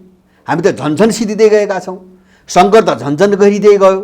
हुँदा हामी कहाँ आयो भने हिजो प्रजातन्त्र भन्ने राजनीतिक अधिकार मात्रै मागेर बसेका हामी हाम्रो देश रहन्छ कि रहन्न भन्ने ठाउँमा ल्याइ पुर्यायौँ हामीले हो। हामी गोलचक्करमा फस्यौँ नि। यसको समीक्षा गर्नुपर्छ कि पर्दैन, समस्या कहाँ छ भन्ने कुरो हामीले हेर्नुपर्छ पर्दैन। त्यसकारणले गर्दाखेरि यो सबै चिजमा नगइकन हामी लड्न सक्दैनौँ। मेरो तेस्रो कुरा एप्रोचको समस्या है। अब मैले चौथोमा एउटा आधारभूत समस्याको कुरा गर्छु। अब त्यो सङ्कट त्यो समस्या के हो भन्छ भने तपाईँको योजनाको समस्या है। अब योजना कसरी बनाउँदैन, जस्तो तपाईँले बुझ्नुभयो, एकछिन मान्नुहोस्, तपाईँले दृष्टिकोणमा पनि साफ हुनुभयो। तपाईँ जीवन पद्धति कसरी अगाडि बढाउने, हाम्रो जेनेरेसनलाई कसरी चाहिँ हाम्रो आफ्नोपनमा लैजाने र हाम्रो आफ्नै जो गुमाएका छौँ र जो हामीले नयाँ बनाउनु पर्ने छ त्यो त आफ्नो मौलिकतामा आधारित हुनु पर्यो। एउटा जीवन पद्धतिको समस्या र तेस्रो मैले एप्रोचको समस्या हैन। माने सैद्धान्तिक रूपमा हेर्ने कसरी एकअर्कालाई चाहिँ अन्तर्निर्भर एउटा कोणबाट र होलिस्टिक एप्रोच अथवा सबैको समग्र समाधान, प्याकेजमा समाधान, तेस्रो एप्रोचको समस्या कुरा गरेँ। र चौथो मैले अन्तिममा भन्छु योजनाको समस्या। अब योजनाको समस्या कहाँ हो त भन्छ भने आधारभूत रूपमा फन्डामेन्टली है, समस्या धेरै छन्, मैले त्यो भन्न खोजेँ होइन। आधारभूत रूपमा नेपालको समस्या के हुन्छ हामी त्यो टुङ्ग्याउनु पर्यो हैन।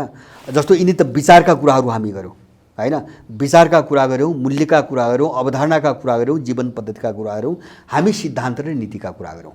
अब यसलाई हामीले मूर्तिकरण गरौँ हैन। यो अमूर्त कुरा भयो, हामी यसलाई मूर्तिकरण गरौँ। अब समस्या कोइन गरौँ, तोगौँ क्या। समस्या कहाँ हो त भन्दाखेरि मैले 3टा सेक्टरमा समस्या देख्छु। समस्या 3 ठाउँमा छ। एउटा हाम्रो समस्या चाहिँ सुगौली सन्धिमा छ, त्यहाँ पुग्छ हैन। हामी जो सुगौली सन्धिपछि औपनिवेशिक अवस्थामा पुग्यौँ त्यसैले हामीलाई यहाँ ल्याइ पुर्यायो। किन शासन त विदेशीको थियो, कहिले हल्का, कहिले घनीभूत, कहिले चाहिँ आर्थिक रूपमा, कहिले सैन्य रूपमा, अथवा कहिले राजनीतिक रूपमा गाँच्दै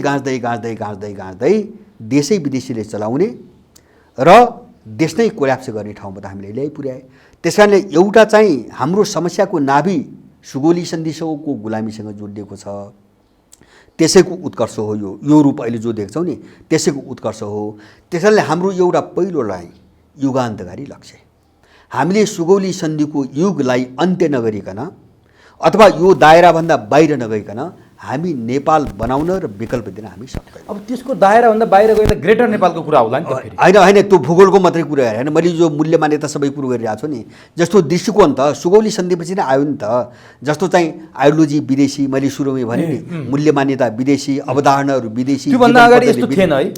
होइन थिएन, आफ्नो ढङ्गले सोच्थ्यो मान्छे, नेपाली भएर सोचिरहेको थियो होइन। फरक थियो। कोही विदेशीको चाहिँ पाठ्यक्रम ल्याएर उनको चाहिँ ट्रेनिङ दिएर उनको चाहिँ स्कुलिङ ल्याएर त हामी त नेपाल त बुझ्दैन थियो नि।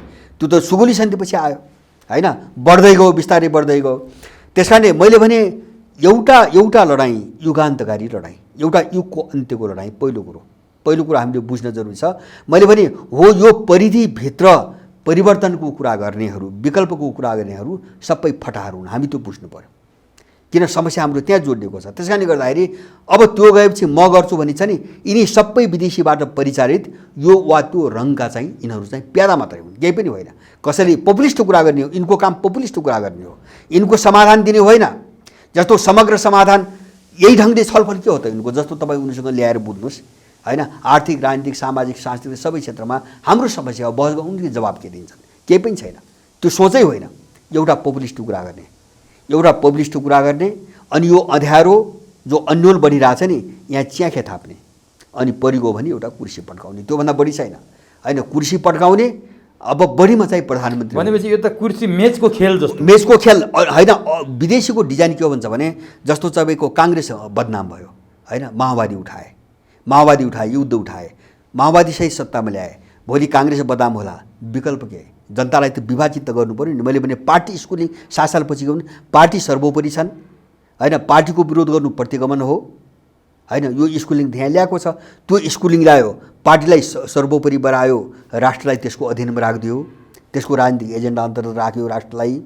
अनि चाहिँ नेपाली जनतालाई के गर्यो, पार्टीका वरिपरि विभाजित गर्यो, पर्खाल खडा गरिदियो। अब एउटा समुदाय एमाले, अर्को समुदाय काङ्ग्रेस, अर्को माओवादी, अनि अहिले आएर सडकमा चाहिँ कोही चाहिँ नयाँ शक्ति, अनि कोही चाहिँ साझा होइन। भनेपछि त्यो नेपालीहरूलाई कुनै उचित ठिक बाटोमा जान नदिने त्यो डिजाइन हो। किन यहाँबाट रुष्ट भए त्यहाँ फसाइदिने। यिनीहरू सुगौली सन्धिपछि त्यो पेरिफेरी भित्रै घुमिरहेको होइन होइन, त्योभन्दा बाहिर यिनीहरू घुमिया मात्र होइन, त्यही विदेशीको डिजाइनमा घुमाइरहेका छन् यिनीहरूले होइन। किन यो डिजाइनले त के गर्छ भन्छ भने यहाँ रुष्ट भएको मान्छेलाई त्यहाँ लगेर फसाइदिने। अब जहाँ मान्छे फस्छ त्यसले चाहिँ यो सबै समस्याको उन्मूलनको कुरो त गर्दैन, त्यो सोच त उसको होइन, भिजन त होइन। उसको भिजन त सत्तामा जाने मात्रै हो, नेपाल बनाउने त होइन, यो त गुलामीको अन्त्यको कुरा होइन उसको हो। त्यो भएर उसले चाहिँ तपाईँको जस्तो धार्मिक रूपमा पनि 8-10वटा ग्याङ बनाछ, एक ठाउँ रुष्ट हुन्छ मान्छे अर्को ठाउँ फसाउँछ, राजनीतिक रूपमा पनि एउटा ग्याङबाट रुष्ट भयो अन्त फसाइदिन्छ। माने यस्तो एउटा दुश्चक्र बनाएको छ विदेशी शक्तिले, दुश्चक्र हो, यहाँबाट उम्किनु पऱ्यो मेरो पहिलो कुरा। त्यस कारणले सुगौली सन्धि पछिको जो जालो छ नि यसको अन्त्य नगरिकन नेपाल बन्दैन, पहिलो हाम्रो यो निष्कर्ष पुग्नु पऱ्यो, हाम्रो समाधान ठोसमा कुरा त। दोस्रो, मैले धेरै चर्चा गरिसकेँ पुनर्जागरण आन्दोलन मेरो आफ्नो भाषामा हाम्रो जीवन पद्धतिलाई कसरी चाहिँ नेपाली धरातलमा फर्काउने, हाम्रो सोच, हाम्रो विचारदेखि लिएर हाम्रा चाहिँ खानपान, हाम्रा चाहिँ आचरण, हाम्रा लवाई खवाईदेखि लिएर हाम्रा शिष्टाचार, हाम्रा कर्तव्य, हाम्रा नैतिकताहरू, यी सबै मूल्यहरूलाई हामीले कसरी पुनर्स्थापित गर्ने, त्यो आन्दोलन नउठाइकन हामी यो समाधान निकाल्न सक्दैनौँ। किन विदेशीले स्वदेशी समाधान दिँदैन, यो त सजिलो कुरा हो बुझ्न। तपाईँ विदेशी हुनुहुन्छ यति बेला सबै क्षेत्रमा, सोचदेखि लिएर जीवन पद्धतिमा तपाईँ विदेशी हुनुहुन्छ, तपाईँ देशको समाधान कसरी दिनुहुन्छ, कसले पत्याउँछ? त्यस कारणले देशको समाधान दिनको निम्ति पहिले स्वदेशी बन्नु पऱ्यो, त्यो दिमागदेखि लिएर आचरणसम्म स्वदेशी बन्नु पऱ्यो। मेरो लडाइँ त्यहाँ हो। त्यस कारणले गर्दाखेरि मेरो दोस्रो कुरा चाहिँ पुनर्जागरण आन्दोलन, हामी त्यो कोर्समा जानै पर्छ। अब जस्तो यहाँ उनीहरूको शिक्षा प्रणालीको प्रतिकार गर्नेदेखि लिएर हाम्रो घरमा चाहिँ 2 वर्ष पुगेको चाहिँ कागको बच्चालाईदेखि सुरु गरिकन हामीले नेपाल कसरी बुझाउने र म चाहिँ यो माटोको सन्तान हुँ, म यो धरतीको सन्तान हुँ भन्ने कुरो उसलाई कसरी महसुस गराउने, हामी त्यहाँबाट लड्न जरुरी छ, स्कुलबाट लड्न जरुरी छ, हामीले 1 कक्षादेखि लिएर कागबाट लड्न जरुरी छ, उनको शिक्षा प्रणालीका विरुद्धमा लड्न जरुरी छ। के सिकाइरहेका छन् यिनीहरूले हामीलाई, के पढाइरहेका छन्? तो यो पुनर्जागरण एउटा जबरजस्त आन्दोलन उठाइकन हुँदैन, दोस्रो कुरा। र तेस्रो कुरा मेरो के हुन्छ भने अब राजनीतिक क्षेत्रमा आउँदाखेरि राष्ट्र पहिलो, नेसन फर्स्ट भन्ने सिद्धान्तलाई तपाईँले बोक्नु भएन भने यो लडाइँ लड्न सक्नुहुन्न। किन उनीहरू नेसनलाई मार्ने राजनीति ल्याए 7 सालपछि। मैले सुरुमा भने नि उनीहरूले दल फर्स्ट बनाएका छन्, दललाई के फर्स्ट बनाइदिएका छन्, पावर फर्स्ट बनाएर सिकाएका छन्। किन दल सत्ताको निम्ति लड्छ हैन। अब हामीले दल चाहिँ सर्वोपरि पनि मानेका छौँ हैन, त्यसले राष्ट्र भन्ने हाम्रो दिमाग यो पोलिटिकल स्कुलिङमा राष्ट्र कहीँ पनि रहेन हैन। राष्ट्र उनको पोलिटिकल एजेन्डा बनायो, मागी खाने भाँडो, ठगे खाने भाँडो हैन। जस्तो केपीले चाहिँ अप्ठ्यारो परे बेला हैन तपाईको चाहिँ नक्साको कुरा गर्ने जस्तो भयो यहाँ राष्ट्र भने, उनलाई चाहिएको बेला पोलिटिकल एजेन्डा भयो। त्यो होइन, हामीले राष्ट्रभन्दा माथि कोही पनि छैन, राष्ट्रभन्दा बाहिर कुनै पनि सिस्टम मान्न हुँदैन, राष्ट्रभन्दा बाहिर राजनीति पनि छैन, राजा पनि छैन, दल पनि छैन। यसलाई चाहिँ सर्वोपरि मानेर हामीले राजनीतिक अभ्यास सुरु गरेनौँ भने हामी यो लडाइँ लड्न सक्दैनौँ। र विदेशी कहाँ खेल्छ त भन्छ भने अर्को चिजलाई धुरीमा राख्छ, अर्को चिजलाई सर्वोपरि बनाउँछ र हाम्रो चाहिँ राष्ट्र मार्छ, देश मार्छ। हो, हाम्रो यो तीनटा समस्यामा केन्द्रित हुनु पर्यो। पहिलो कुरो सुगौली सन्धिपछिको युगको अन्त्य, एउटा लडाइँ। दोस्रो चाहिँ हाम्रो आफ्नो पुनर्जागरण, दोस्रो लडाइँ। र तेस्रो चाहिँ राष्ट्र पहिलो हो भन्ने राजनीतिक लडाइँ। यी तीनटा चिजलाई चाहिँ मजबुतसँग समातेर हामीले प्लानिङ गर्न सकेनौँ भने हामी विकल्प दिन सक्दैनौँ। मेरो चाहिँ त्यो भएन भने नेपालै रहँदैन भन्ने तपाईँको होइन, होइन। काकतालीले अब अन्तर्राष्ट्रिय परिस्थितिको कारणले रहने यस्तै टङ्गिनी जीर्ण हुँदै जाने त आफ्नो ठाउँमा छ, रहला, होइन। तर हामीले नेपाल हाम्रो आफ्नो प्रयत्नबाट, हाम्रो आफ्नो कोसिसबाट नेपाल रहन्न। हाम्रो देश बनाउने कुरामा हाम्रो कुनै पनि भूमिका हुँदैन है। गाँठी समस्या यो हो, समाधानको उपाय यो, समाधान यो हो। अब यो तीनटा चिजलाई देखेर हामी अब कार्यक्रममा जाने हो। पाँचौँ चरण भनेको अब कार्यक्रम के बनायो? लडाइँ त्यहाँ हो, फिल्डमा भिड्ने। त्यो के बनाउने होइन? जस्तो चाहिँ तपाईँको सुगौली सन्धिको युगको अन्त्य, एउटा पुनर्जागरण आन्दोलन घर घरमा, स्कुलमा, होइन, व्यक्तिमा पुनर्जागरण आन्दोलन, र त्यसमा राष्ट्र पहिलो भने नेसन फर्स्ट भन्ने राजनीतिक चाहिँ तपाईँको सिद्धान्त, होइन, माने राज्य प्रणालीले निर्देशित गर्ने सिद्धान्त। यो चिजलाई मजबुतसँग समाते भने अब हामी प्रोग्राममा जान्छौँ। घरबाट जनता अब हामी कार्यक्रममा तयार हुनु पर्यो। हो, यो जस्तो अब राजनीतिक क्षेत्रमा हामी कहाँ लड्ने, मैले भने राजनीतिक क्षेत्रमा अब यो धेरै लामो हुन्छ। यो अर्को चरणमा फेरि यो क्षेत्रमा पस्छौँ। जस्तो मैले उदाहरण पनि भने, अब जस्तो राजनीतिकमा हामी कहाँ लड्नु पर्यो त भन्छ, जुन शासन प्रणालीमा मतदाताहरूलाई, होइन, आफ्नो विकल्प राख्ने अधिकार छैन, कसैले राखेका कुरा अस्वीकार गर्ने अधिकार छैन, र आफूले चुनेका मान्छेहरूलाई फिर्ता बोलाउने अधिकार छैन, त्यसलाई हामीले किन प्रजातन्त्र मान्ने? हामी त्यहाँ जाउँ, अब लडाइँ त्यहाँ जाउँ, होइन। मैले अघि नै भने, जुन शासन प्रणालीले प्रतिस्पर्धाको कुरा मात्रै गर्छ, जसले निषेधको कुरा मात्रै गर्छ, जसले रचनाको कुरा गर्दैन, जसले सृजनाको कुरा गर्दैन, त्यस्तो विध्वंसकारी मोडालिटीलाई हामीले प्रजातन्त्र भन्ने किन पक्रिरहेका छौँ? हामी यहाँ बहसमा जाउँ, होइन। एउटा यो हुनसक्छ, प्र्याक्टिकली जाँदाखेरि कुनै सैद्धान्तिक लडाइँ हुन्छन्, कुनै व्यावहारिक हुन्छन्। जस्तो व्यवहारमा कहाँ जाउँ, हामीले तिरेको कर कहाँ छ, होइन, हामीले कर के को निम्ति तिरे हो? हामीले तिनलाई डकैती गर्नुको निम्ति कर तिरेको हो, आफ्ना सन्तान मारेर, होइन। साउदी अरबको चाहिँ मरुभूमिमा यहाँ मान्छेले चाहिँ तपाईँको ज्यान दिइरहेछ, अनि उसले चाहिँ तपाईँको छोराछोरीको निम्ति, सन्तानको निम्ति पैसा, यसलाई कार किन्नको निम्ति हो, यसलाई भ्रष्टाचार गर्नुको निम्ति हो, यसलाई झुन्ड्याएर मार्नुपर्छ। हामी त्यो यिनलाई झुन्ड्याएरै मार्नुपर्छ, यो असुल गर्नुपर्छ। तर हामीले के सिकाउनु पऱ्यो भने कर के को निम्ति तिरिन्छ?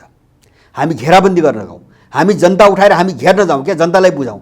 पहिलो कुरो त हामी कर के को निम्ति तिरिरहेका छौँ त्यो बुझाउँ, र जनताले तिरेको कर कहाँ विनियोजन भएको छ हामी त्यो खोजौँ, मागौँ। पैसाको विनियोजन त हाम्रो आवश्यकतामा त गर्नु पऱ्यो, हामीले त्यसको निम्ति कर तिरेको हो। जस्तो मेरो गाउँको निम्ति के चाहिएको छ, मैले त कर त्यसको निम्ति तिरेको हो, होइन। यिनलाई कहाँ मन लाग्छ त्यहाँ विनियोजन गर्नुको निम्ति, यिनको मस्तीको लागि त होइन, यिनको मस्तीको निम्ति मात्रै पनि होइन, अर्कोतिर जे जति लगानी गरिरहेका छन् यिनको सोच अनुसारको लगानी गर्न त कर तिरिँदैन नि। त्यो त आफ्नो ठाउँ जे चाहिएको हुन्छ त्यो जनतालाई सोधिकन उनको आवश्यकता अनुसार त्यो लगानी गर्नु पर्यो। र अब त्यहाँभित्र अर्को के गर्न सक्नुहुन्छ भने, जस्तो सूचनाको हक अन्तर्गत हामी यो लडाइँ, होइन, कहाँ चाहिँ तपाईँको खर्च कसरी भइरहेछ त्यो विवरण त माग्नु पऱ्यो नि।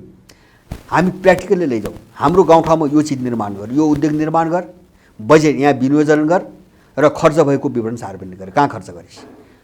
अब यिनको घाँटी नसमाधिकन हुँदैन, यो चाहिँ अगाडि जाँदैन। माने कार्यक्रमको तहमा हामी यसरी जान सक्छौँ। मैले उदाहरण मात्रै दिन सकेको होइन। जस्तो संस्कृतिको क्षेत्रमा हामी यही गरी जान सक्छौँ, हामी बुझाउनु पऱ्यो नि त। जस्तो तपाईँले भन्नुभयो एउटा बच्चा चाहिँ तपाईँको 10 क्लास पुग्यो भने किन अमेरिका भन्न सुरु गर्छ?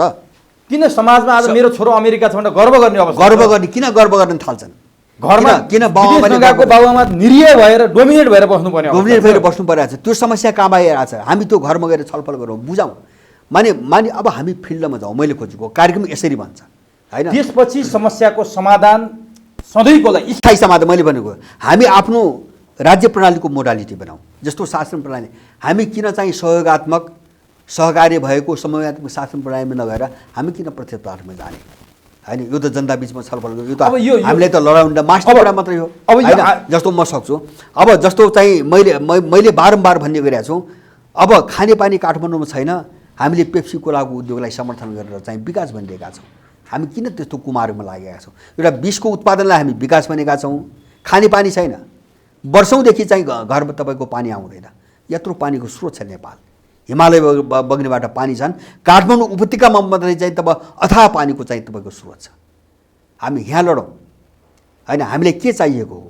सबै धर्म संस्कृति सभ्यता विकास सभ्यतादेखि लिएर राजनीतिक शासन प्रणाली सबैतिर हामीले अब विकल्प तयार पार्ने हो। हामीसँग विकल्प छ, त्यो मोडालिटी छ।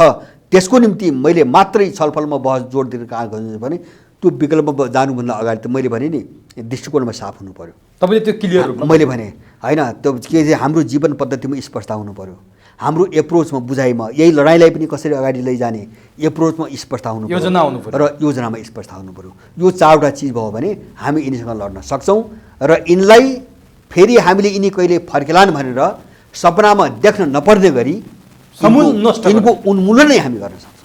अब हाम्रो समस्या त्यहाँ जोडिया छ। हामी सडकमा यिनी विदेशीले खडा गरेका बुख्या जाको भनेपछि टाउको दुखिरहेछ, नाभिमा ओखती लागिरहेछ, नाभिमा ओखती लागिरहेछ। समस्या टाउकोमा छ, एक्ज्याक्टली समस्या टाउकोमा छ। हामी नाभिमा औषधि लगाइरहेका छौँ र यिनको गोलचक्करमा फसिरहेका छौँ र एउटाको विकल्प यिनै हुन् भन्ने हामी भ्रम पालेर बसिरहेका छौँ। कथित प्रजातन्त्र मेरो चाहिँ सधैँभरिको जोड लडाइँ त्यो हो, मेरो अभियानको उद्देश्य पनि त्यही हो। हामी यही ढङ्गको शक्ति एउटा निर्माण कसरी गर्ने भनेर हामी चाहिँ धेरै वर्षदेखि लागिरहेका छौँ। योभन्दा अर्को कुनै पनि बाटोबाट मैले समाधान तपाईँको राष्ट्रिय पुनर्जागरण अभियानले यही काम गरिरहेको छ। यही काम गरिरहेको छ।